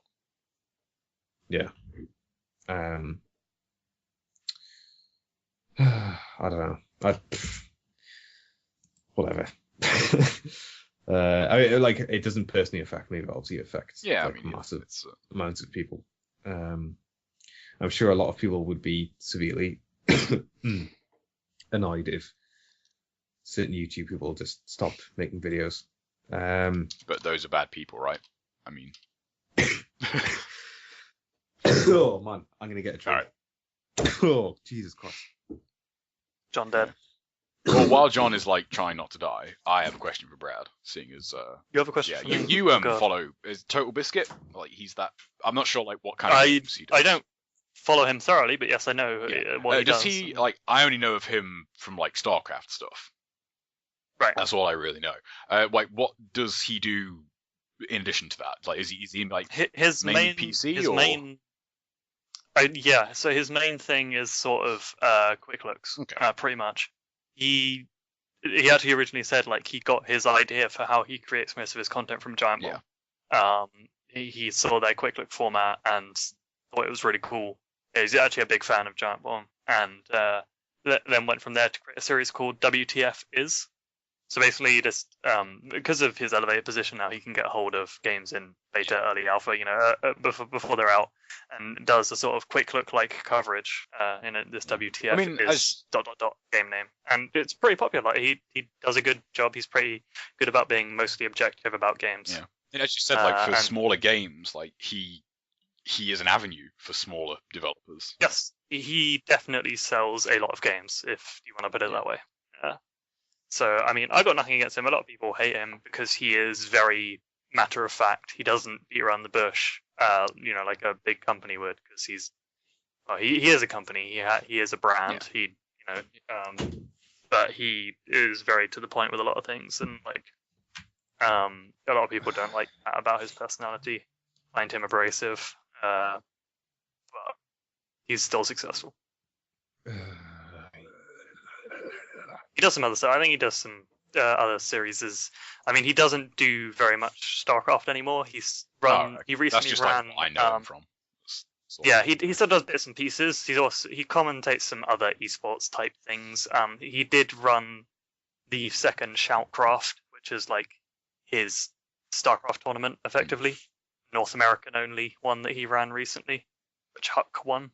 That's about the only StarCraft stuff he really does anymore. And John just like hates all of them. So what? You just like hate every YouTube person ever. There's like two that I can deal with. Which two? Maybe one. Like, in terms of game stuff, like VatiVidya, who does he's the Australian dude who does Dark Souls stuff. He's interesting, but other than that, I mean, I don't go actively seeking a lot of that stuff because I get my fill of that stuff on Giant Bomb. I mean, I'll watch Jim Sterling stuff on YouTube, but he's not really, like, he's known outside for YouTube, I guess. Is VatiVidya the guy who does the Prepare to Cry series? Yeah. Oh, that's a really good series. Yeah, he's awesome. It's that guy that does all the really funny Dark Souls videos where he like trolls people. That guy's amazing. All the PvP trolling videos. Is it Epic Name Bro? Maybe, yeah, that sounds. He's a familiar. pretty big. He's all right. It can be a bit. I don't know. I don't know. I find like the YouTube like personality is so like defined and dumb, and it's like every fucking Let's Player is like has the same voice and does the same things. It's like, like Total Biscuit seems all right. Like he's not, you know, a complete. I've seen a handful of his Bella. stuff. Like mainly the stuff that I've seen of his is more topic stuff. It's not gameplay oriented. Yeah. He'll just talk about something over like some footage, and like that stuff is actually Yeah. kind of. And I agree with a lot of stuff he says about that stuff. Yeah, like he's an intelligent, well-spoken dude. who He doesn't did one about sort of- used games. It might have been last year, I think. And like he really summed up like the used game thing very, very well, in my opinion. Yeah. And like really kind of nailed down a lot of the like not necessarily ignorance, but like a lot of the points that people do bring up, and you're like, yeah, these aren't really valid at all because of this, Yeah. and this. Like, you know. More Yeah, like importantly, I don't know. I think the temptation to try and copy someone like PewDiePie or whatever he's called must just be so big, because like you see the sort of views he gets on his videos. It's like, well, if I just do what he does, then you know I'm going to be successful, and it just ends up everyone is yelling at the microphone and pulling dumb faces in the thumbnails and like, oh god. Well, here's a It makes me more kill myself. fun idea. Talk about the ones you hate. Talk about the ones that just make you want to fucking like boil them alive. Maybe not that strong, but still. Just stop! No, PewDiePie. stop it! Don't let That Joe guy. hear that word. That guy sucks. So we'll just beep that person.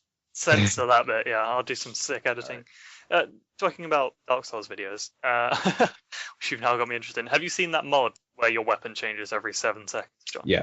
Oh Yeah. my god. I watched Fatty Video did a My cousin's played with video it. of that recently. It was awesome. pretty That funny. sounds like in like any game. That sounds kind of fun. In Yeah. Dark Souls, the concept is like infinitely more amazing because all the weapons require you to have certain stats. And Also, you can all the get a weapons have shield, different attack. Yeah, it can also put a shield as your weapon. so you can have 2 shields. Additionally, Can you actually use a Um, shield? Like, can you like bash people with Yeah, it? you can hit people with shields. Yeah, that's So, well, some of them can. Weapon. Oh no, you can And have you it. can always swing with a Yeah, shield yeah, if yeah. you've got it on your right hand. Yeah, yeah. They all have a damage stat, but they're pretty shit. But the best part is it can like change mid-swing, so that you can be doing the animation from one weapon, but like with a different weapon. Like it's Yeah. really weird. Yeah, that's a dumb mod. But yeah, talk I about can't what you really, hate. I don't know. There's some good stuff. God, what was the guy who did Ladago called? Oh man, Dopefish.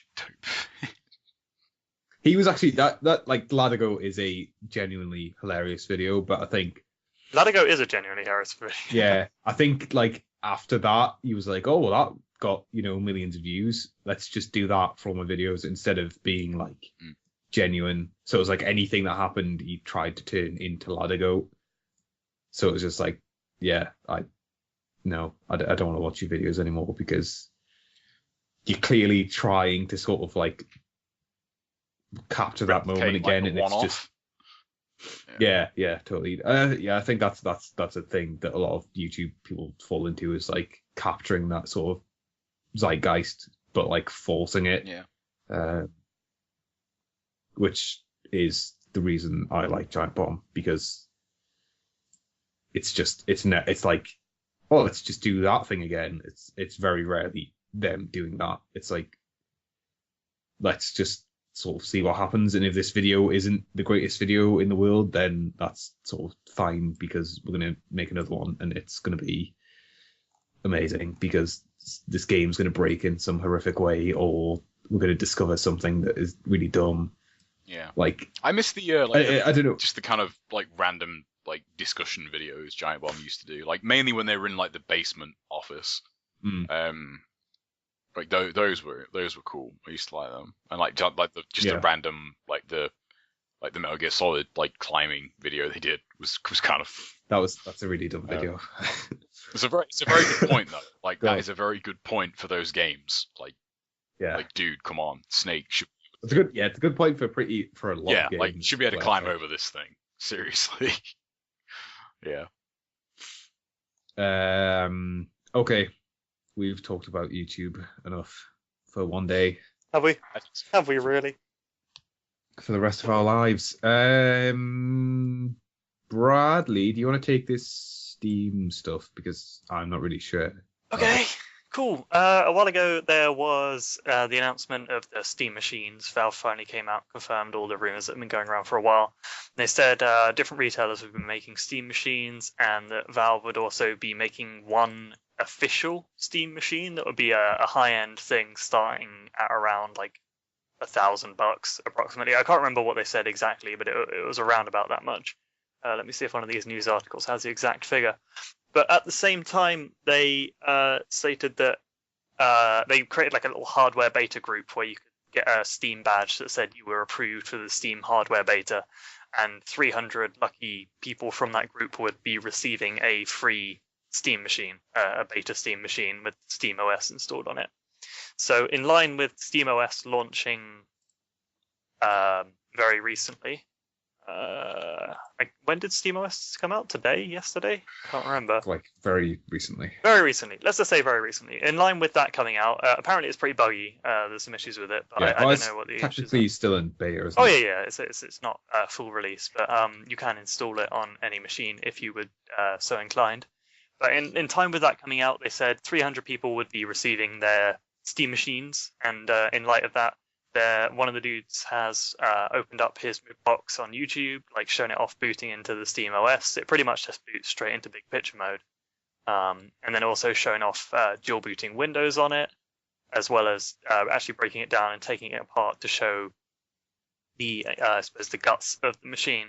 And as expected, it's just basically a PC. It's just a PC in a neat box to like nicely tidy up all the parts and connect them in a way that fits inside a much more compact How big are machine than you would get in a regular computer. They're like the size. I think it depends, obviously, what specs you're getting, because obviously then you have to fit a different size graphics card in. But I know one of the one that's launching at like $500 from iBuyPC or whatever they're called is in between the size of a PS4 and an Xbox One. Cool. Xbox So One's are smaller than pretty fucking Xbox One. big. I actually saw one today. It was in HMV. Like that's the first time I've seen one up close. Only I like walked past it and was like, huh, that doesn't look that big. Oh wait, no, only half of it is actually sticking out. Shit. Like, dude, those things are pretty big. Apparently, the official Steam machine is let's have a look. Comes with a Titan, a 780, a 760, or a 660. It comes with an Intel i7 or an i5 and some with an i3. Comes with 16 gig of RAM and a 3 gig in the processor graphics card. A terabyte/8 gig hybrid SSHD, which is interesting. These hybrid drives seem to be quite popular now. How do they work? So basically, they just cache memory in the SSD, so that memory loads faster. So like things that you recently load will go in the 8 gig SSD section, and then if there's anything else, it like searches the SSD first and then fetches other stuff from the hard drive when it needs it. And apparently, like for you could load a whole game into that 8 gig and then, or most of it, and then load stuff out of there. I'm not sure how the system worked, but like, didn't the original Xbox have something like that?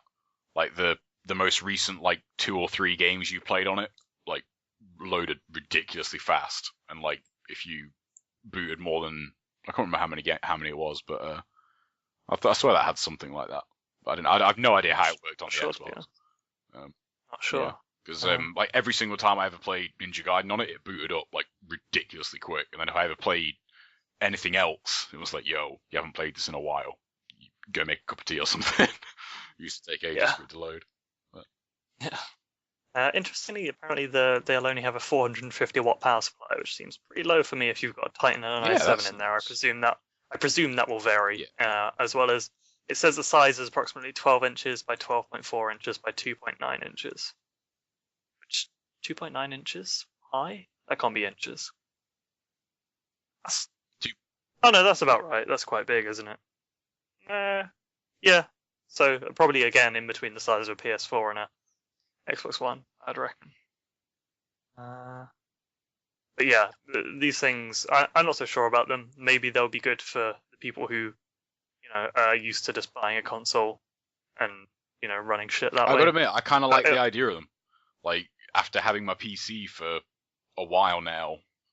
But a PC will be cheaper. Yeah, but I mean, like, I can keep my PC and won't run Linux and like do so my PC shit on it. But I gotta admit, I've been like kind of annoyed with a lot of the. I just seem to be really unlucky when it comes to this sort of shit, like game stuff on PC just breaking and not fucking working, and it pisses me off, and like I can't be arsed to sort it.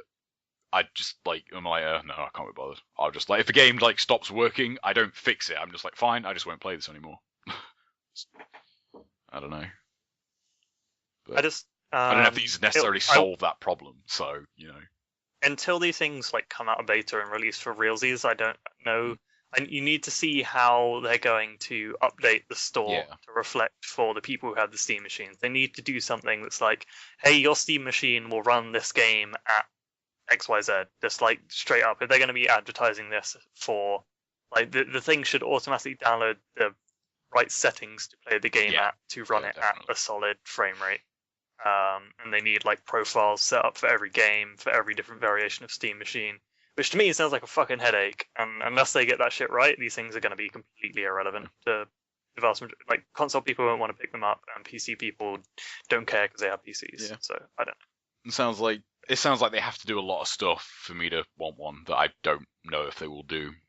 So I'm just going to build a new PC sometime next year, and I'm going to. Oh no, this wouldn't replace my PC at all. Oh, you would get.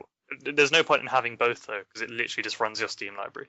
Yeah, but then I could have my PC on. I should just get two PCs, really. Thinking about it, that's probably a much better idea. Just have two PCs running constantly. That's awesome. Because why not, really? Why would you not want to do that? You could have like two monitors on each one, have like 4 screens, have the TV on as well. That seems like overkill. Nonsense. There's no such thing as overkill. Okay, so that's that Steam stuff, I guess. Are those prices like See. direct conversion for like UK and Europe, or are they kind of subject to ripping us off as always? Oh, they'll rip us off. Yeah, that's guaranteed. Yeah. Although thinking about it, would they be region locked? Because like if you bought one in America, for example. Well, I mean, you'd have to buy a power adapter, but otherwise, no. Yeah. In fact, you could probably just look up what the power supply is and just buy a new power cable for it. I don't know. yeah. Jack that thing up. I don't even know if that would work, but maybe. So Rainbow Six Patriots, which, if you remember, was shown, I think, a couple of E3s ago. I think it was a couple of years ago now. 2012 or 11. Was an interesting looking Rainbow Six game. Sort of the sequence they showed off. I'm fairly sure it wasn't actual gameplay, but I'm pretty sure they said it was.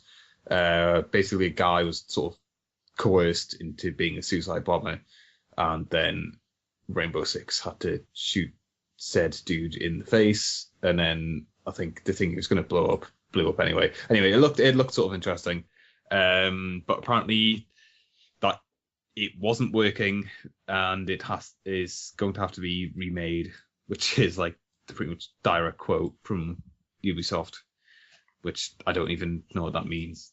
Like, it wasn't working. Like, does that mean like the game was actually broken, or like the concept wasn't working, or I don't even know. So yeah, if you had hopes for that game, and to be honest, I completely forgot it even existed. Yeah, me too. But if you had hopes for that game, I guess they're maybe dashed. I was saying to Brad before we started, it was weird seeing like a lot of games sort of go for that whole like paranoia against the government and security forces or whatever thing. Like, obviously you've got Watch Dogs, the new Infamous, Rainbow Six, sort of the Division looked like it was going for that sort of thing as well. Like, it's, I don't know, it's weird. But yeah, Rainbow Six being remade, so I don't even know if it's going to come out under that same name, or if it's just they've decided it's just getting completely scrapped and it's going to be something completely different. Rainbow Six Vegas 3. Rainbow Six is Ubisoft, isn't it? Yeah. Thought so. Couldn't remember. Rainbow Six is I quite liked Rainbow Six Vegas 1 on the 360.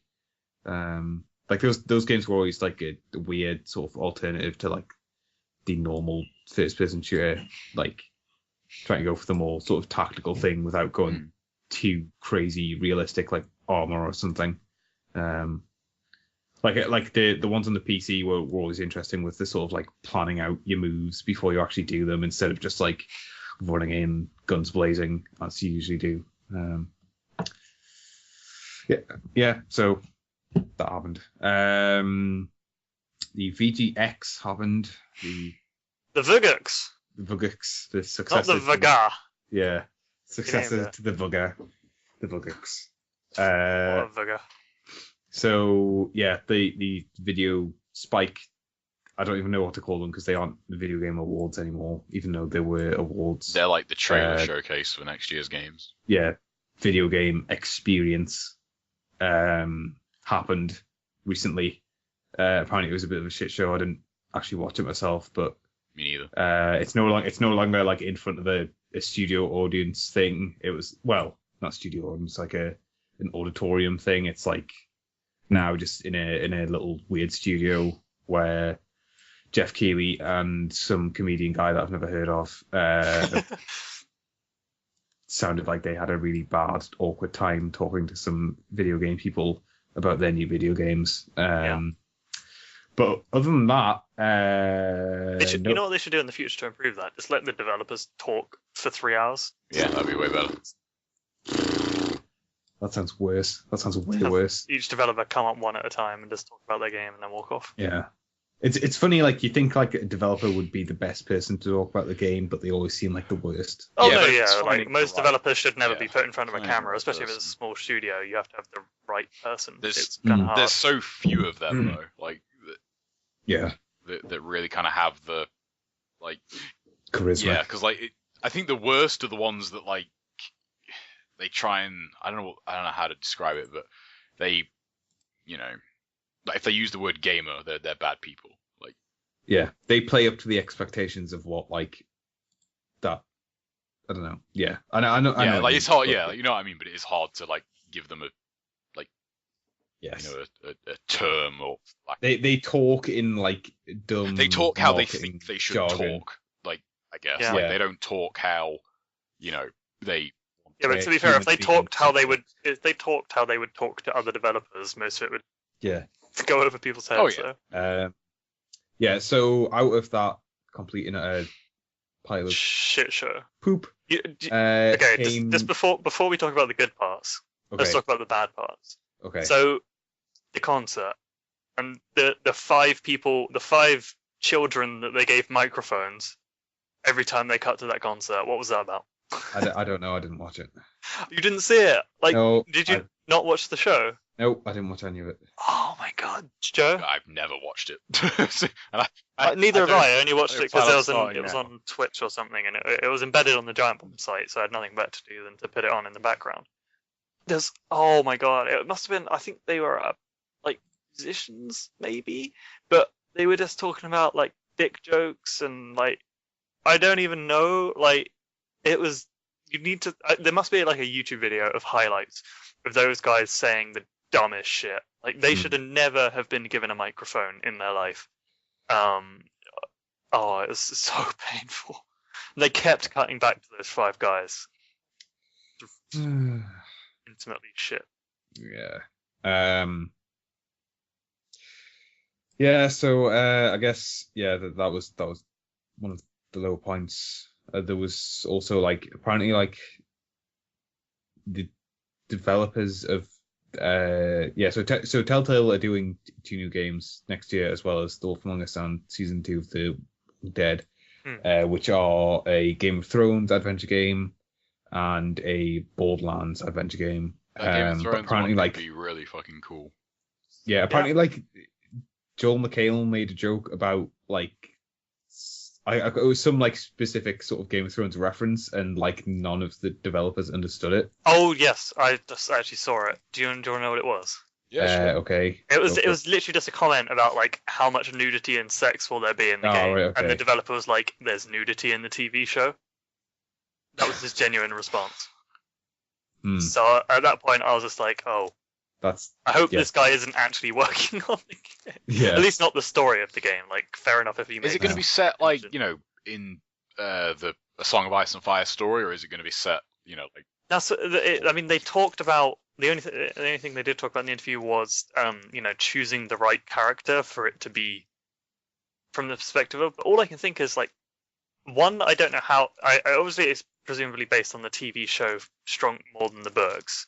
Oh yeah. So, but then the question is the characters that you would choose. Ideally, you would want to choose a character because the whole point of a Telltale game is having choice and at least at some level dictating the storyline. But if you were to choose any of the characters that are covered by the book or the TV show, their storyline is like kind of fixed. You need to choose an incidental character and cover like a point between 2 points where they aren't like explicitly mentioned. But then is so that- that is it that- fits within the law. Maybe Is that Otherwise, even they're just in- going to break the law. maybe it's going to be entirely. Rickon, Like- because dude, what the fuck is happening with Rickon? No one knows. no one knows But, like, anything.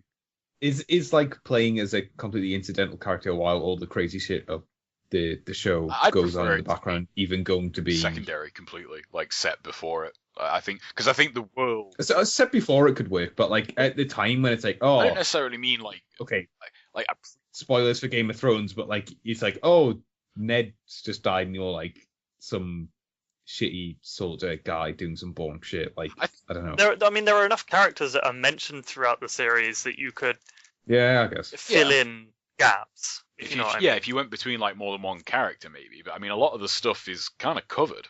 Like it's and setting it before, like I don't necessarily mean like 2 weeks before Robert gets to Winterfell. I mean like just because I think that world is really really interesting, and you don't need to limit it to what happens in that story arc. Yeah, I mean, I'm sure they've like explicitly said like it's going to be based on the show, so like that seems to me that suggests that it's going to run like parallel to it. that seems far less interesting though, like especially if you've read the book. And I mean that's where most people's familiarity I with mean, the franchise. I hardly know anybody that's read the books. Which I find kind of surprising, to be honest. Yeah, I mean, I still think there's certainly potential there for them to do something interesting. I just don't know what that's going to be necessarily.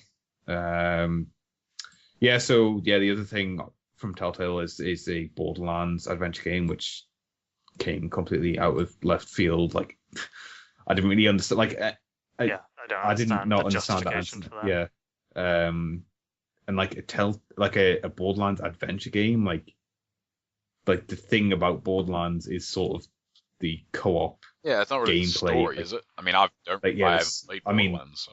Borderlands 2, the story is garbage. The characters are garbage. Like the game's completely unfunny. It's like I don't know. Maybe Telltale can do something, but it's got it like the teaser they showed had one of the worst characters from that game. Like one of the biggest fucking pieces of shit from that game. So I don't know. Like them going, like, are they going to just go back to the well and just do the exact same jokes that like Borderlands 2 did? Because if that's the case, like I want less than nothing to do with that game. Like I want to actively harm that game from coming out. And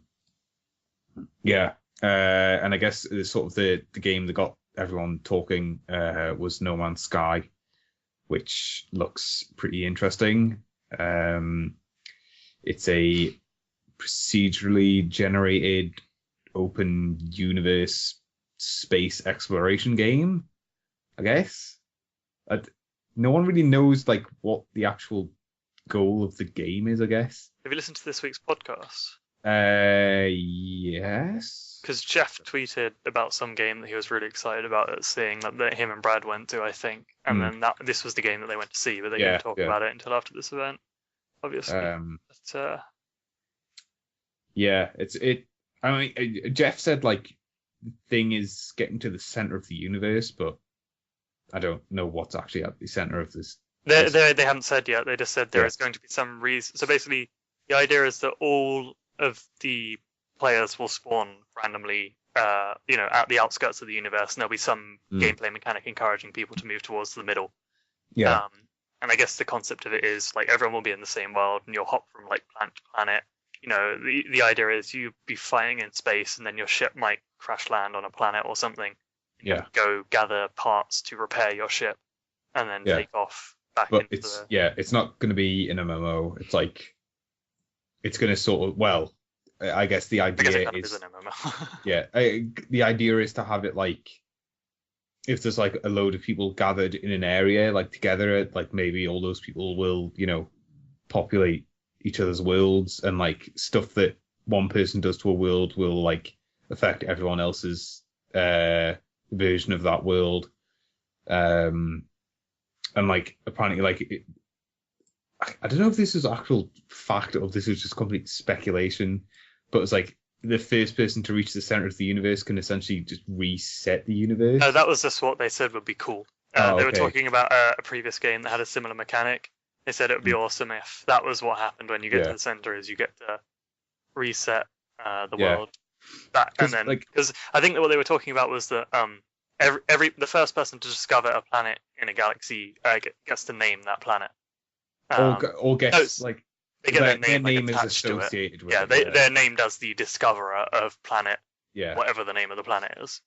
And like they were saying like the procedurally generated thing doesn't mean like when you go to a planet it like generates as you land on it or whatever. It was like when the universe first starts, everything is procedurally generated so that they don't have to make like a bunch of planets themselves. That saves like so much time on designing the game. And so I think that's where the resetting the universe thing came in, because if the planets aren't hand built and like the stuff that populates the planets isn't hand built, then you could just reset it and like start again once someone's reached the center of the universe. So like when we say procedurally generated, that includes like the sort of wildlife that'll populate the planets, and stuff like that. So I like the trailer looked really awesome. I'm not sure how much of that is actual gameplay or whatever. Yeah. I mean, it's only a team of 4 dudes who have been working on it for the past 8 months, and that's not a lot of dudes and not a lot of time. I mean, for me, this game is particularly interesting because I have, for the longest time, been following a game called Infinity: The Quest for Earth, which its premise is very, very similar to this game in that it's going to be an open in space MMO where you can seamlessly fly around in space and then go through the atmosphere of planets to land on the planet's surface. There's going to be space combat, and then also the game is called The Quest for Earth because the whole idea of the game is that Earth has been lost. And there's a whole procedurally generated galaxy, and you have to try and find Earth in that galaxy. And the first person to do so will effectively win the game, which sounds remarkably similar to the pitch for this game. Yeah. However, the difference between Infinity and this game is that Infinity has been in development for nearly a decade, and it's a long time. Well, maybe not a decade. I might have. No, actually, to be fair, now it must be in the region of 7+ years. Yeah. And the reason for that is, well, the developers like talk on the forums a lot, and they've actually been responding to stuff about this game. But they are obviously not aiming for cartoony graphics. They're going for like a super hyper realistic, planets that look like damn planets, and like doing all that kind of crazy shit. And they've spent they took a long break out from actually making anything gameplay related to just solely work on their engine. And they're like the last 3 years or something, they've just been working on engine stuff to make their generation stuff work. And they talked a lot about how in the video when they're flying off from the planet's surface, they cut in between flying up to the upper limits of the atmosphere and then being in space. Yeah. And they said, I bet that's because that doesn't work yet. Obviously, being people that have made something that does the exact same thing, they probably know the ins and outs of making something like that work, and it's probably really hard. That's just an absolute bitch, yeah. And it sounded like there was going to be like shipbuilding, maybe. That's what I was saying about having to repair your ship if you crash, or like you can, collect build parts on the planet's surface and pimp out your ship, I suppose. God, I'm trying to just think. I mean, I guess what's the trailer? It seems pretty awesome. It's the guys who made Joe Danger, which if you don't know, was I think it was PS3 exclusive, possibly on PS Vita as well. Like sort of similar to Trials sort of game, except not. Like it was like a 2D motorbike game, but it was slightly different to Trials. But that just seems like a complete departure from Joe Danger. Like crazy. Like doesn't make any sense. Yeah, it's weird. The thing about the 4 guys working on it was like this whole thing was sort of a proof of concept, and like I think that's the impression I got anyway. It's like if it built up any sort of groundswell of people going, oh yeah, this looks awesome, like, you know, more resources will be committed to the game. Like there are more than 4 people that work at the place that made Joe Danger, I think. Hopefully they're probably going to need more than 4 people to make that game. But yeah, check that trailer out. I guess there's no sort of idea for release date or anything. It's just sort of very, very vague at the minute. But yeah, that game looks awesome. I really, really hope it works.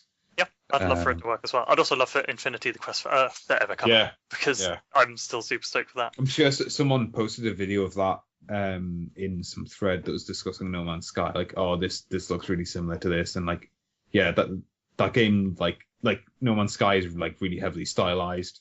Like Infinity looked a bit more like trying, you know, go for sort of. Yeah, and on the podcast, Vinny said he'd love to see No Man's Sky with real graphics.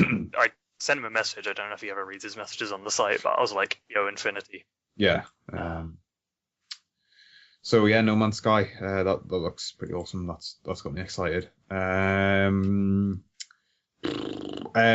Fallout 4 hoax is a hoax. No, it wasn't. It is. I'm sorry. Sorry, Brad. Fuck. So probably going on about 2 months now, there's been this countdown timer which got people all in a tizzy thinking that Fallout 4 was going to be announced or something was going to come out about Fallout 4. Then like a couple of weeks ago, people were like, I'm fairly sure this is a hoax based on this, and this. And then like a couple of days ago, the guy who was running the hoax said, yeah, it's a hoax. Sorry, I don't know anything about Fallout 4. And people were like, damn, son. I mean, it was a bit more nuanced than that. I mean, I only know because I was... Oh, you don't say. I was following a YouTube video series that some guy was making, basically doing almost at a certain point daily updates as to like all the weird ciphers and weird ARG, you know, stuff that was coming out of it. And I was kind of blown away when it was revealed that this was not official, because I mean, it seemed like it was a fairly convincing hoax. Like, as far as hoaxes go, like, I mean, there were a bunch of, you know, telltale signs that it was probably bullshit. Like, people have since discovered the website domain was registered with like GoDaddy, which is not something that real company do. However, they did. If you looked up the website on like the Whois lookup, or you know those websites where you can see who owns what IP. They had sort of fudged it enough to make it say that the website was owned by ZeniMax and shit like that. Like they had managed to fake all of that shit to try and mask their tracks. But it's the levels of detail they went to in creating this ARG. Eventually, it did just turn into, you know, every day they'd put up a new piece of enciphered code, ciphered text that you would have to decode, which would then like translate to like shorthand for something, which then people decoded to be loads of like messages about Fallout. And they also did a bunch of stuff with, you know, Morse code and stuff like that. But the really impressive stuff was they did a couple of like real world things. One of them was, at one point, one of the messages contained a radio frequency and a location. And then on a certain date, someone went and turned on their radio, someone who lived in that area of America. It was like a specific county, a specific state in America, or like even smaller than that. And because obviously all the rumors were set in Boston area and stuff like that. But someone went and tuned to that radio station, and for a day there was a message being broadcast on that local area radio station. And the guys who were running this, as far as I'm aware, live in like Poland or something. Mm. So for someone to set up a temporary radio station for one day in an entirely different country, the fact that that was not an official company doing that, like at that point, people were pretty much convinced that this was a real company running it. Because I mean, even before that, they had set up a fake phone number, which if you phoned, played like a Vault Tech kind of, welcome to the Vault, kind of happy jingly music and like all of that kind of stuff over the phone, and then they cut that phone line after like a day as well.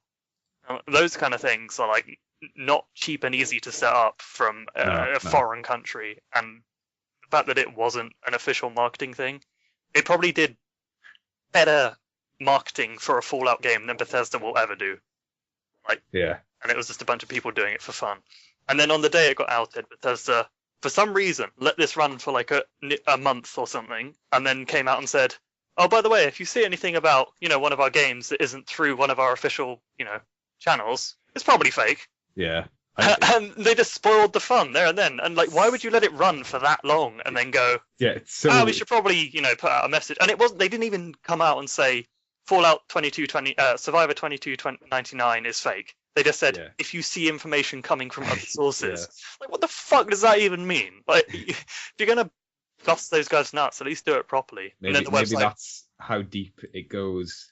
Yeah. Like, they're going to say it's a hoax and it totally isn't a hoax. I hope so, because the website put up a load of bullshit afterwards. They got outed. They just said, like, please stand by. And then it was just like, it's over. And then linked to a video of the Snake, whatever it is, gang video, music video on YouTube. Mm. I don't know. It was quite fun, at least. Yeah. I always find ARGs fascinating. Like, I could never take part in one, but the whole going to all of that lengths for crazy shit impresses me.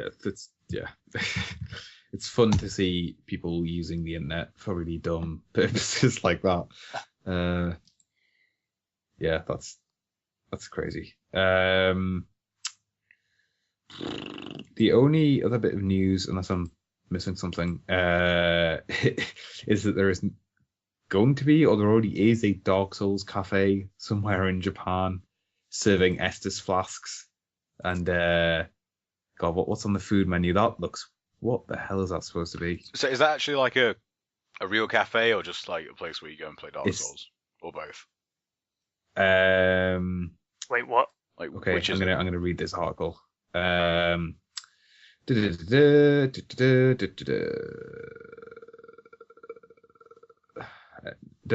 next January in Tokyo, you can patron Dark Souls the cafe. From Software is going to recreate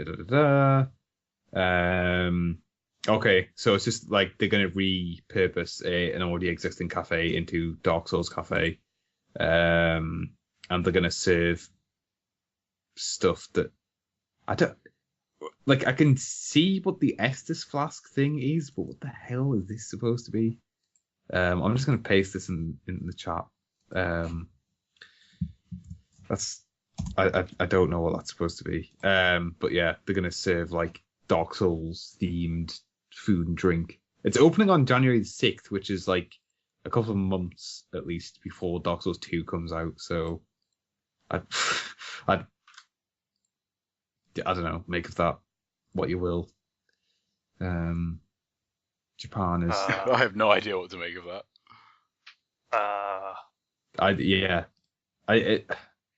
I don't like. I can't think of any like food stuffs you can even have in Dark Souls. I really am. It makes no sense. So that's it for news. I can't think of anything else. I may have missed something. You two feel like this console launch has been kind of mute in a lot of ways, like thinking about it, like because it's probably for the most part it's been a pretty good launch, so it's not really been like it's not been that interesting. It's probably just the lack of games, I think. Yeah, but I mean, like if there was like some killer thing on like either console, like it would just be like It'll be crazy. It's funny actually. Thinking about the launch of this gen and the games that have come out. Have either of you guys listened to those? What are they called? Like the highlights of the Hotspot podcast on this year collection. Yeah. What the hell is this?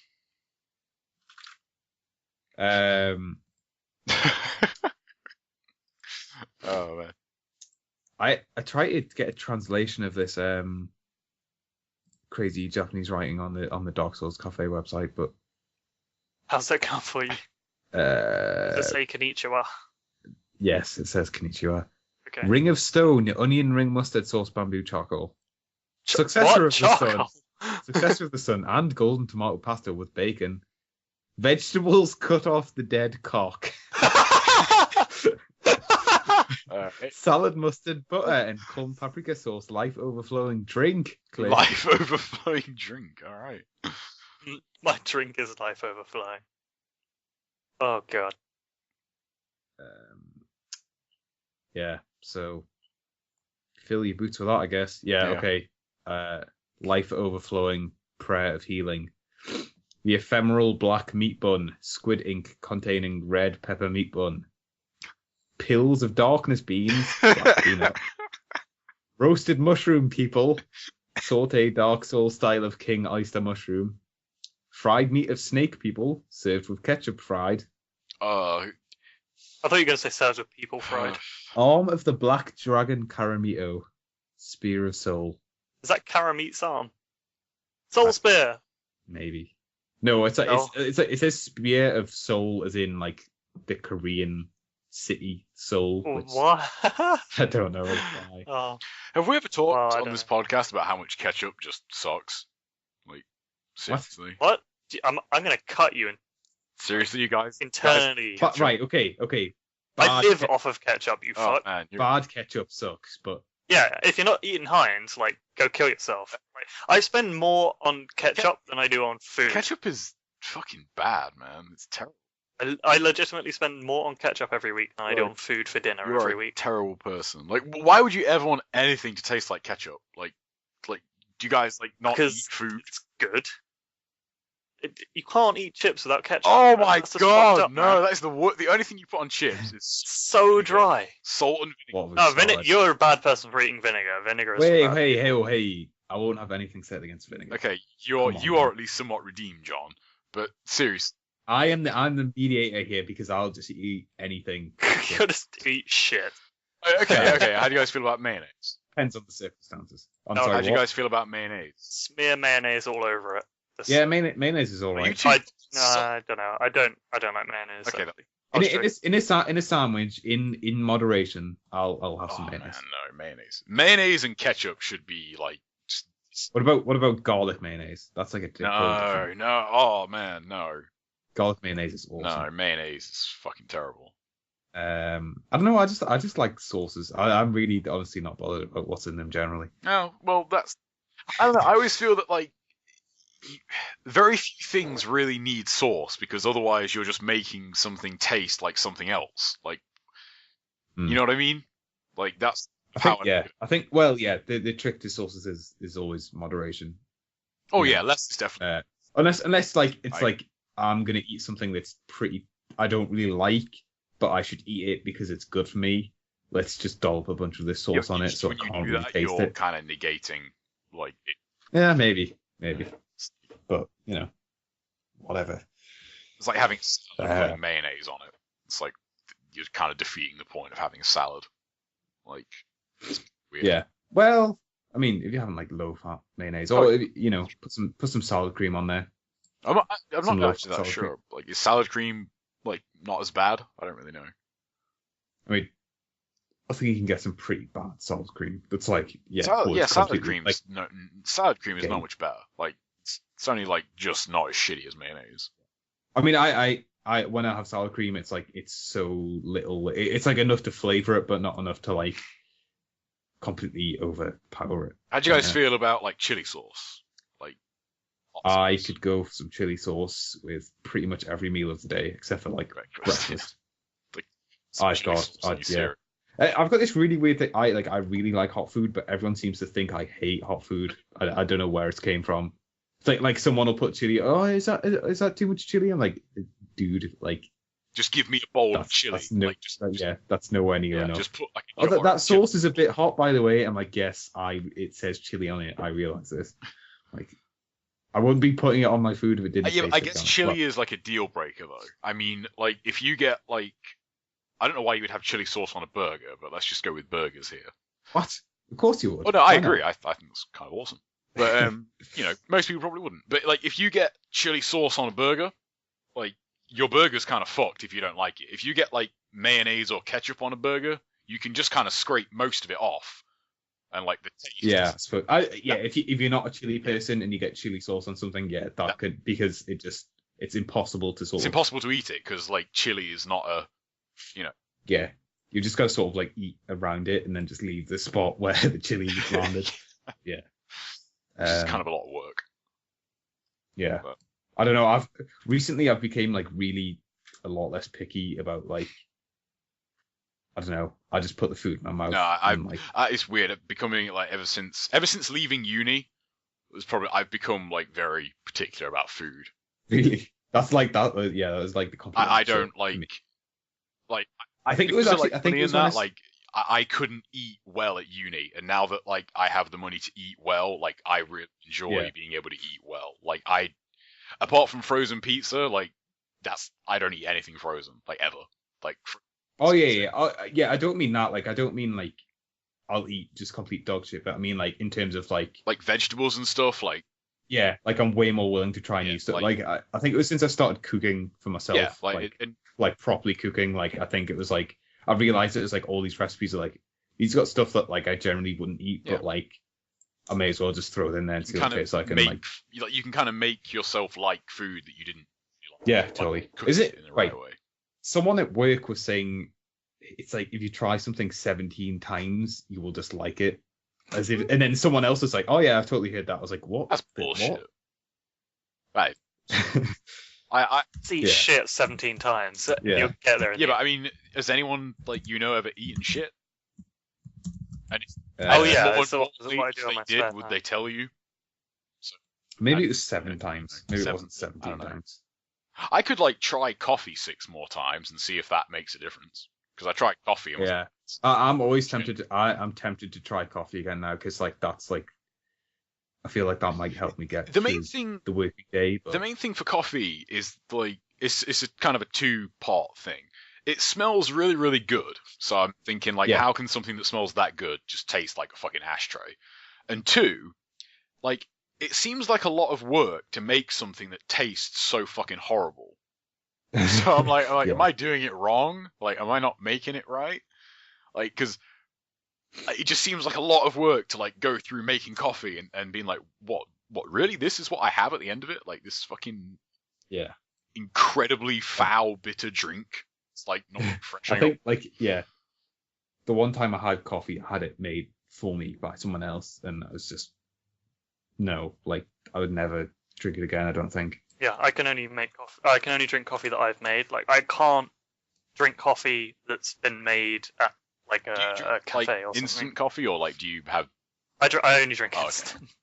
I can't stand non-instant. I don't know why. It's just I just can't. I've never tried instant. I've only tried I don't know what you'd call it.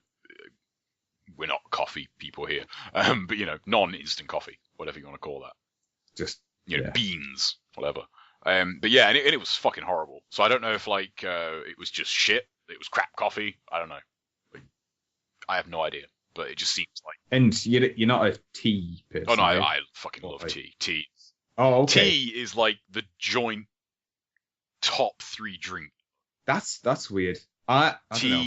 For some reason, I always think that people who drink hot drinks are completely interchangeable. If someone drinks coffee, they'll drink tea. And tea tastes like shit. Also, no, it's not that it tastes bad. It's that it's super dehydrating. If I drink tea, I have to go get another drink afterwards to rehydrate myself. Do you have sugar in your tea? No. I've never heard that. Tea is not that's weird. No, my girlfriend agrees. Your but girlfriend's also weird. I don't know. I see a have lot you- of have people you ever who heard have. that? After I drink tea, I genuinely have to drink water because I am dehydrated from drinking the tea. You should probably go get that looked at because that doesn't make sense. Like, that is strange. What's your guys' favorite drink ever?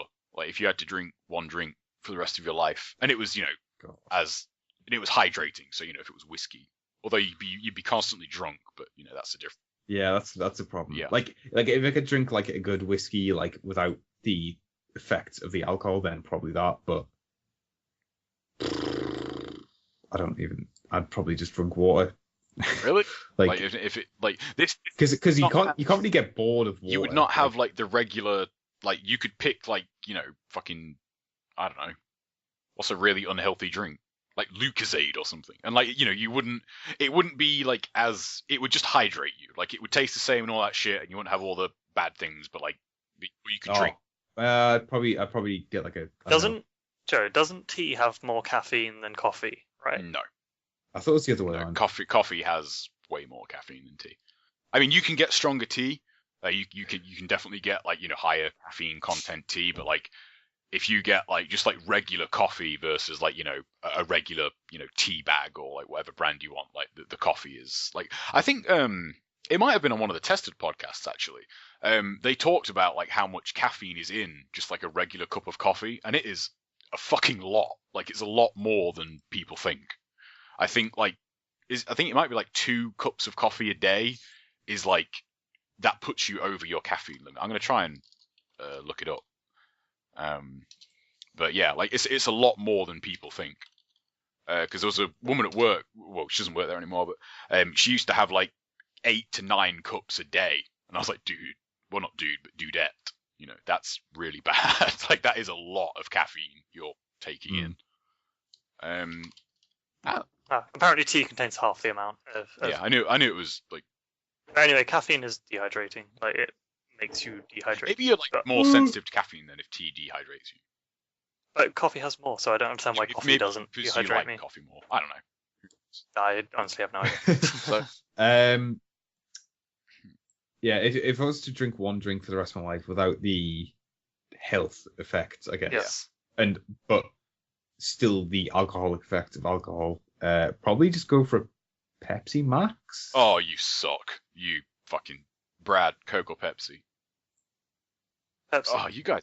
Hell yeah. You guys are... Any kind of non-diet, like any kind of diet, is bullshit. Oh yeah, diet is terrible. That's Wait, does I'd drink normal Coke. Pepsi Max count as Pepsi diet? Max is Yeah. even worse because Pepsi Max. Oh, The man, worst one I is love Coke. Pepsi Max. Coke Zero is Yeah. the Coke straight up Zero. worst drink ever invented. It tastes like dirt It's- water. it's- Like, what the fuck? It's like someone literally shoveled dirt out the ground, added water to it, and went, "There you fucking go. There's your It's Coke." terrible. Like diet pop is just as bad. But like the thing that is annoying about like the Pepsi Max and Coke Zero is like, oh, it's just as good. It's like, no, it's really not. Like it's not even good. It's I don't like know. someone takes away your can of regular Coke or regular Pepsi and just pisses in your face. Like that's To the me- equivalent of To me, regular Coke tastes like soap. soap. So, What? It tastes like fucking regular Coke to amazing. me It's just amazing. It's like it's is so good. horrific.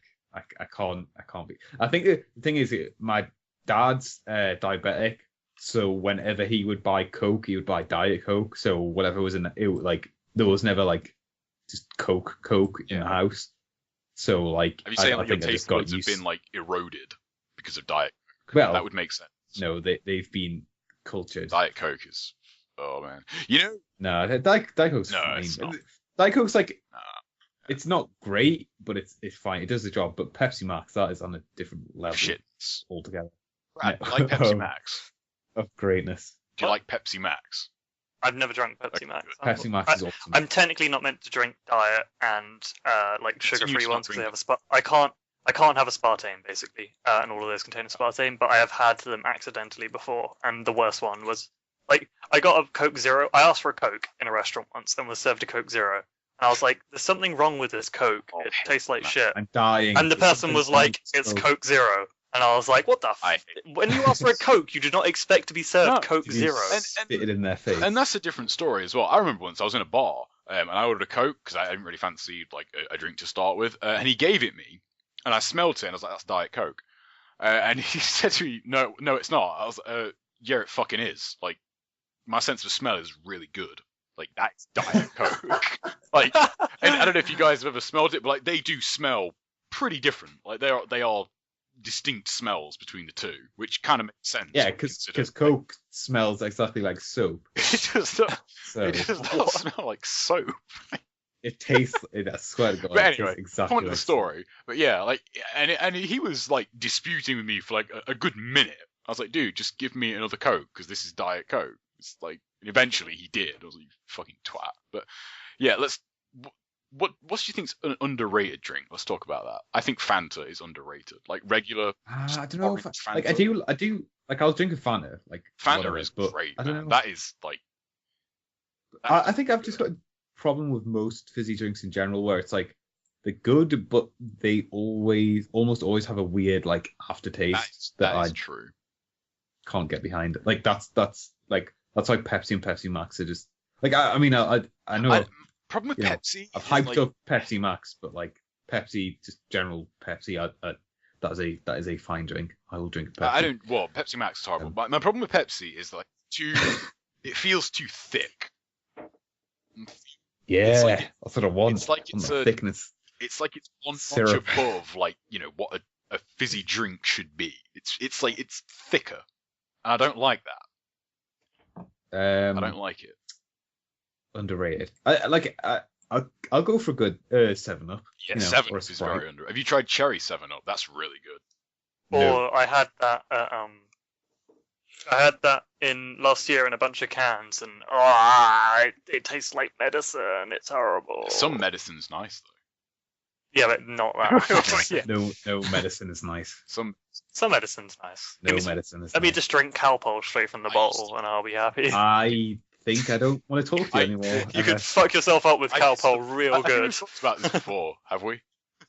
Probably. Yeah, because I've probably told you how I think that every energy drink ever smells like Calpol, and that makes me want to punch the Yeah. person who's drinking an energy drink. Oh, I hate people. You know what the worst? Like, you know what the worst is? It's when people get on the bus at like fucking. I get a very early bus to work. It's like 20 to 7 in the morning. Seriously, there are people that get on the bus at like 10 past 7 with a can of Monster, and I just want to punch them in the face. Yeah, I- that's Oh disgusting. man, I don't know why. I just like I hear the can open and I can smell it from like fucking 3 seats away. Like, dude, like that is not a good thing to be the first thing to put in your body. Like, you shouldn't drink them anyway, but like, especially not first thing in the morning.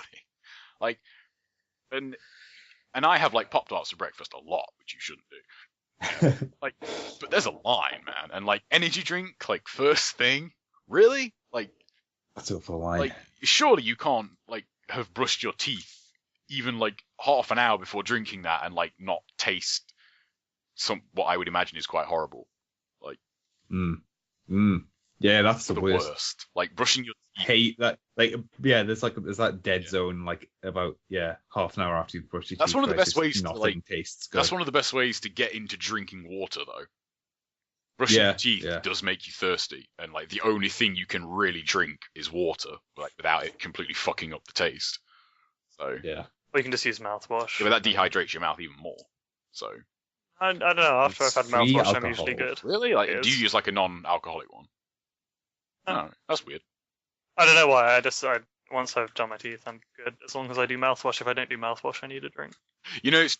Well, I generally don't. sorry, go on, John. But yeah, I was just gonna say generally I don't really get dehydrated off brushing my teeth, but I don't know why that is. Maybe I just use a Maybe like, it's weird weird. toothpaste, but yeah. Speaking of underrated drinks, Vimto is pretty underrated.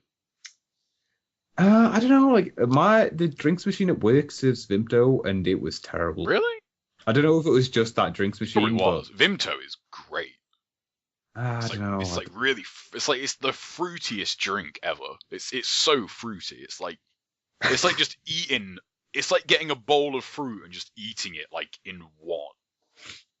Like, remember the Orangina. Titans from God of War? It's like a Titan, like, walking up to, like, just a forest of fruit and just, like, picking up a tree and just eating the whole tree. All the wood Yeah. and shit. Yeah, Orangina. That's. I could go for some Orangina. That is good. That is good stuff, but I really have to be in the mood for that. I don't know. Yeah. Sunny D. Sunny Delight's Oh, not really Sunny Jesus Delight anymore, though, is Christ. it? I mean, I don't know. I haven't had it in years. did you guys have Haven't it when had it it first came out? I think Yeah. I had it like oh once. god, I had it back when it would turn you yeah. yellow. Now that was great. That That shit.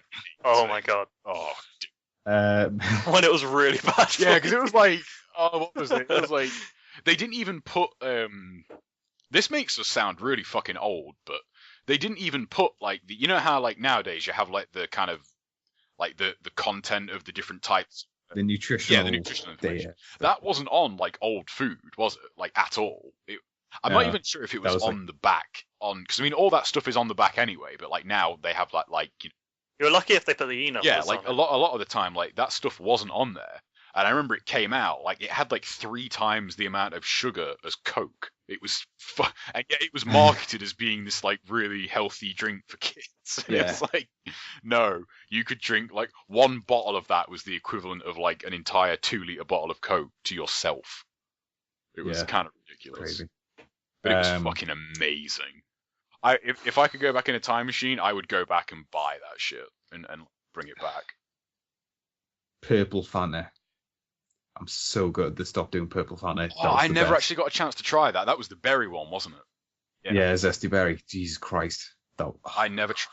I'm sure it's like anything that color is probably terrible for you, but It probably is. I mean, look, I think if I drank it now, I'd be like, ugh. But like back then, I never tried. back in the day, that was some good stuff. What you guys?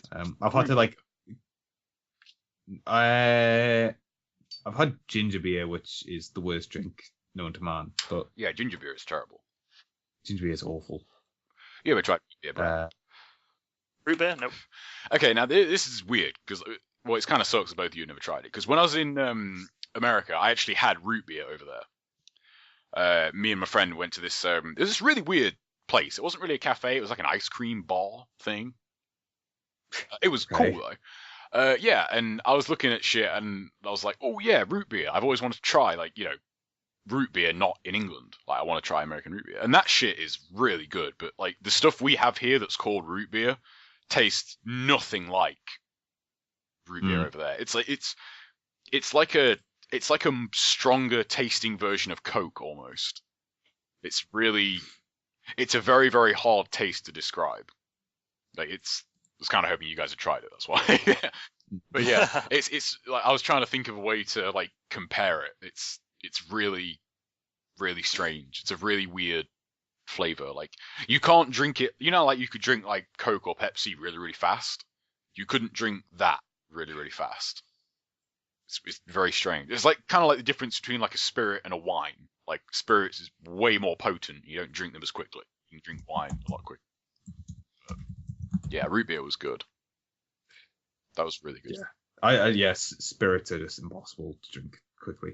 Yeah, I mean, I like spirits mixed. Like vodka is good to mix. Vodka Oh, and yeah, orange yeah. is But, like- so good. That is such a good drink. The orange juice? Yeah, it's alright with orange juice. There's better choices. Yeah, I don't know. You know what's great? Serrano. What? The Serrano. Oh, I've never had it. It's an amaretto, and it's so sweet you can drink it on its own, but Yeah. you mix it with Coke, it tastes like Dr. Pepper. Yeah, I've never really. Oh God. I hate Oh, Dr. thank Pepper. yes. Well, then you won't like Hey. Dr. Pepper. the Dr. Serrano. Pepper is fucking terrible. Dr. Pepper. It's is so awful. bad. It's like One of the Ow. worst drinks I've ever had. it's just it can't. Do you like cherry Coke? Cherry Coke is No. amazing. Not really. Oh, talking about drinks, whilst we're on the subject, I finally got to use one of those Coke Freestyle machines in Burger King recently. Oh yeah. Yeah. Okay, I don't know Yeah. what this Yeah. is. What is this? Tell me more. What? Have you not been to a Burger King recently? I went to a Burger King the last time I went to a Burger Wait, are they like in all Burger Kings in the UK? They're on big, or at I least might if go it's to a one now decent to sized try, one. but yeah, the last time I went to a Burger King, Right, I okay. was 7, and my burger tasted like a microwave burger. It Okay, was horrible. here's what you do. You go into Burger King and you don't buy food. Okay, that is my plan. You're solving your problem. Then you buy a small Coke. Okay. You go over Uh-huh. to the Coke Freestyle machine, and then you just fill it up with whatever the fuck you want for free, and just stand there and try all the different flavors of drink they have. That seems. Isn't that like a what you do at fantastic every fast food place that has that? But yeah, these machines are pretty new, and as far as I'm aware, Burger King is the only one that does that in the UK. But yeah, I finally got to use it. They had they had vanilla and cherry Coke. So they just basically mixed vanilla Coke and cherry Coke, which was actually kind of nice. They had orange Coke. They had raspberry Coke. Ooh, that sounds good. Yeah, as well as cherry Coke. The raspberry Coke was interesting. I don't know if I could drink a whole cup of it, but it was quite nice. Yeah, but have you ever and put then they fruit have in Coke? What? That's really good, you know. What kind of Just fruit? you know, if you wanted like if Like, throw an apple in there. well, yeah, well you could. Fruit flavored Coke. That was another thing that I got from my America trip. I ordered a cherry Coke at a buffet, and it was just a glass of Coke with like cherries in it. Cherries in it. And oh god, Yeah. it's amazing. I've seen cherries, literal cherries in a Coke Yeah. before, but I haven't seen any other fruit. I've never tried it with any other Coke, but I am tempted to. Like put Hmm. like I don't know, like what like strawberry or something. Ooh, man, that's actually not a bad idea. I might try That could work. Straw. They had a bunch of different flavors of Fanta as well, and I think there was even like the still Fanta, if you prefer that to the fizzy one. So yeah, I'd recommend trying that out if you. Sounds like a good idea. I'm trying to like. I typed in started typing in Coke Freestyle in Google, and like the first thing that popped up was Coke Freestyle UK locations. I must So, admit, I had well- an image of like Coke cans on a turntable. Like, there were a lot of people interested in where these machines what about overrated drinks? Let's talk about that. are. What drinks are overrated? I don't even know.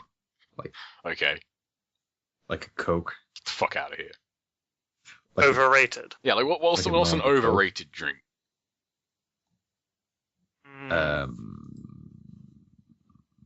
I think lemonade is overrated. like a specific type of lemonade. No, just or lemonade in general. lemonade in I general? think it's good. Like when you're in the mood for it, it's really good. It's really refreshing. It's really nice. But in general, it's kind of overrated. Like, it's not that good. Mm.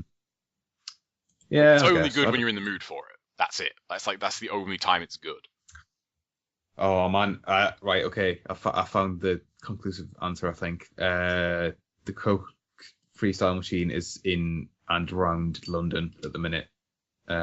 Nowhere else it seems. Oh really? Oh weird. My cousin 16 has Burger King used them, restaurants so- in and around London. as I part might of an be in exciting London this trial. weekend, so I might have to try one. I used the one at Gloucester Road Tube Station. If you would like to go seek that one out. I might try it. I'll do that. Day trip to London. Just to try Go that. the Coke Just Freestyle to machine. go to a Burger King and try. Yep. That'd be funny. Never been to London before. That'll be the, Really? the You've never thing that been? makes me go. That's Nope. unusual. I mean, I know. I've never had reason to. Fair enough. It's not so unusual. Okay, let's finish this because we've been going on for way too long. That drink conversation seems to last a while. I Yep. swear we were in like the n- 2 hour mark when we started that. So Something like that. Right. Okay. Yeah. There's no real emails. There's a bunch of dumb fake emails, but nothing. I really hope a bunch of people email in Yeah. and say like, you guys are fucking freaks for liking Pepsi better than Coke. For liking. I'm actually whatever gonna make. and I'm not gonna liking do that. this. I'm gonna make like 200 fake email accounts now, and I'm gonna. That's how I'm gonna spend my holiday. I'm just gonna do that. That seems really productive. Yeah. So like I said at the top of the show, I don't know what the hell's gonna happen next week. Something will happen, but You know what? I just thought I have maybe a controversial pick for overrated drinks. I think whiskey's really overrated. Like, seriously like overrated. like a generic like a Jack Daniels, like yeah, like I've I never think tried if- Jack Daniels, to be honest. I've only tried whiskey a couple of times, and both times I was like, that's kind of not very nice. if you get something like a Glenlivet or something, like that's some good stuff. I'm not much of a spirits person anyway, so that's Yeah, like neither am I. Like whiskey's one of especially the few- straight spirits. Like I'm really not much of a straight spirits person. After Yeah. really, I'm not really, but I was at a pub a while ago with my sister and one of her friends, and he was like, "Oh, like, are you into whiskey at all?" I was like, "Not really." And he's like, "Oh, try this," and like bought me a Glenlivet straight, and that was a revelation because I genuinely thought like I am never really going to be a whiskey person, but that was awesome. And then I had some Maker's Mark as well, which is also really nice, but it's like really hard to get in the UK. Yeah, I don't know. Like that's like the only spirit that I'll drink straight, pretty much. Anything else like vodka or whatever. Like, I think drinking vodka straight kind of is kind of weird. Vodka's almost like I think it's pretty hard to drink. that is made. I can do it, but it's not particularly enjoyable. I would argue, like almost like that. If you want to start a night outright, though, you fill up like I don't know, a quarter of a pint of 40% vodka, and then you're set to go. Yeah, hell yeah. Down in one. Nah. Yeah. Nah. You guys drink wrong. Oh, I didn't need to drink for the rest of the night. I drink to get drunk. Yeah, that's drinking wrong. You should drink to enjoy it. You should not. Yeah. No, like when I drink to get drunk, I drink stupid. But when I I have definitely done that. I have definitely had, that. Don't get me wrong. Best way to drink to get drunk is to play the Spelunky drinking game, which is the greatest drinking game of all time. I know my FIFA drinking game that I told you about last year was pretty fucking brutal. Yeah. It's really easy to create a really bad. When you're so drunk you can't sit down anymore, you know you've done something wrong. Yeah. Well, if you're so drunk that you lie in the same position for 2 hours, feeling like you're paralyzed, that's probably also. Oh, I just remembered. Have you guys watched? Brad, you don't watch it. Never mind. John, did you watch The Walking Dead? Yeah. I didn't watch it. Someone at work told me. I was like, right, that's it. I'm done. You're not watching it anymore. Really? Yeah, because I heard like because I remember it was a friend of mine at work, and I've like pretty much told him like Herschel's like the only character I really like and care about left, and he goes, I'm done. Man. And the morning after he was like, you might not want to watch it. I was like, oh really? He's dead. I think his death was actually pretty well done. Are you gonna watch that episode? I saw a gif of it, and that's kind of. I mean, I knew what happened, but like I saw a gif of it and was like, oh, well, that's kind of brutal.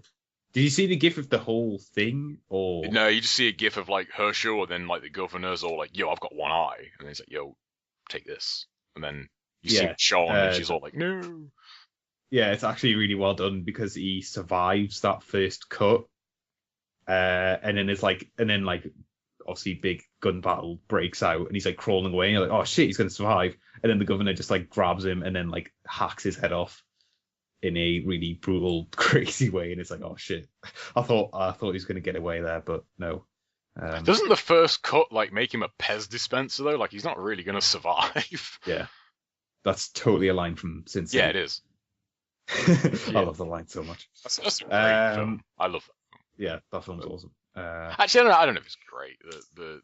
It's the Mickey great. Rourke section. I think is definitely easily the best part. I don't know. Like I like each that bit is so good. So they're all, like that is the Mickey Rourke stuff's pretty I good. can't remember how long it is, but it's one of the it's one of the longer segments of the film. It is easily the best. Yeah, because I think his is the first one, isn't it? I believe it is. Yeah, I sometimes like watch that. Like I just watch that bit. I'm like, right.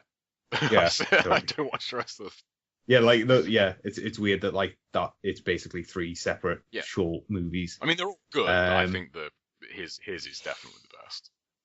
Yeah, I really like the Clive Owen stuff. Yeah, that's also really good. I sort of like Clive Owen's sort of awesome, but and also Bruce Willis. Yeah, but, Bruce Willis, generally awesome. Yeah. Okay. Right. Let's end this. Yeah. Like I said, no emails. We don't know what's happening next week. Give the week after that, and you can. Merry Christmas. Jesus Christ. You can email us. Did you say Jesus Christ on purpose, or was that just? Yeah. Merry Christmas, Jesus Christ. Yeah. Merry Christmas, Jesus Christ. Yeah. We're very religious over here at the Mighty Electronic Box, as you can tell. yeah, so you can email us at themightyelectronicbox@gmail.com. I think .com. .co.uk.com.com.com.com.uk.org.ac. That's the one. .au. mightyelectronicbox@gmail.com. I Okay. recently found out there is no gmail.co.uk, so Well then, don't send emails to Don't. that. send emails to that because you will be killed. You'll be shot at dawn. Yes. We also won't get your By emails, North more Koreans. importantly. Importantly, did we you- won't get did your you see- spam. Did you see the hot North Korea news? No? Oh, let's back it up. We've got the North Kim- Korean section. Kim Jong Un like executed his own uncle or something. What for?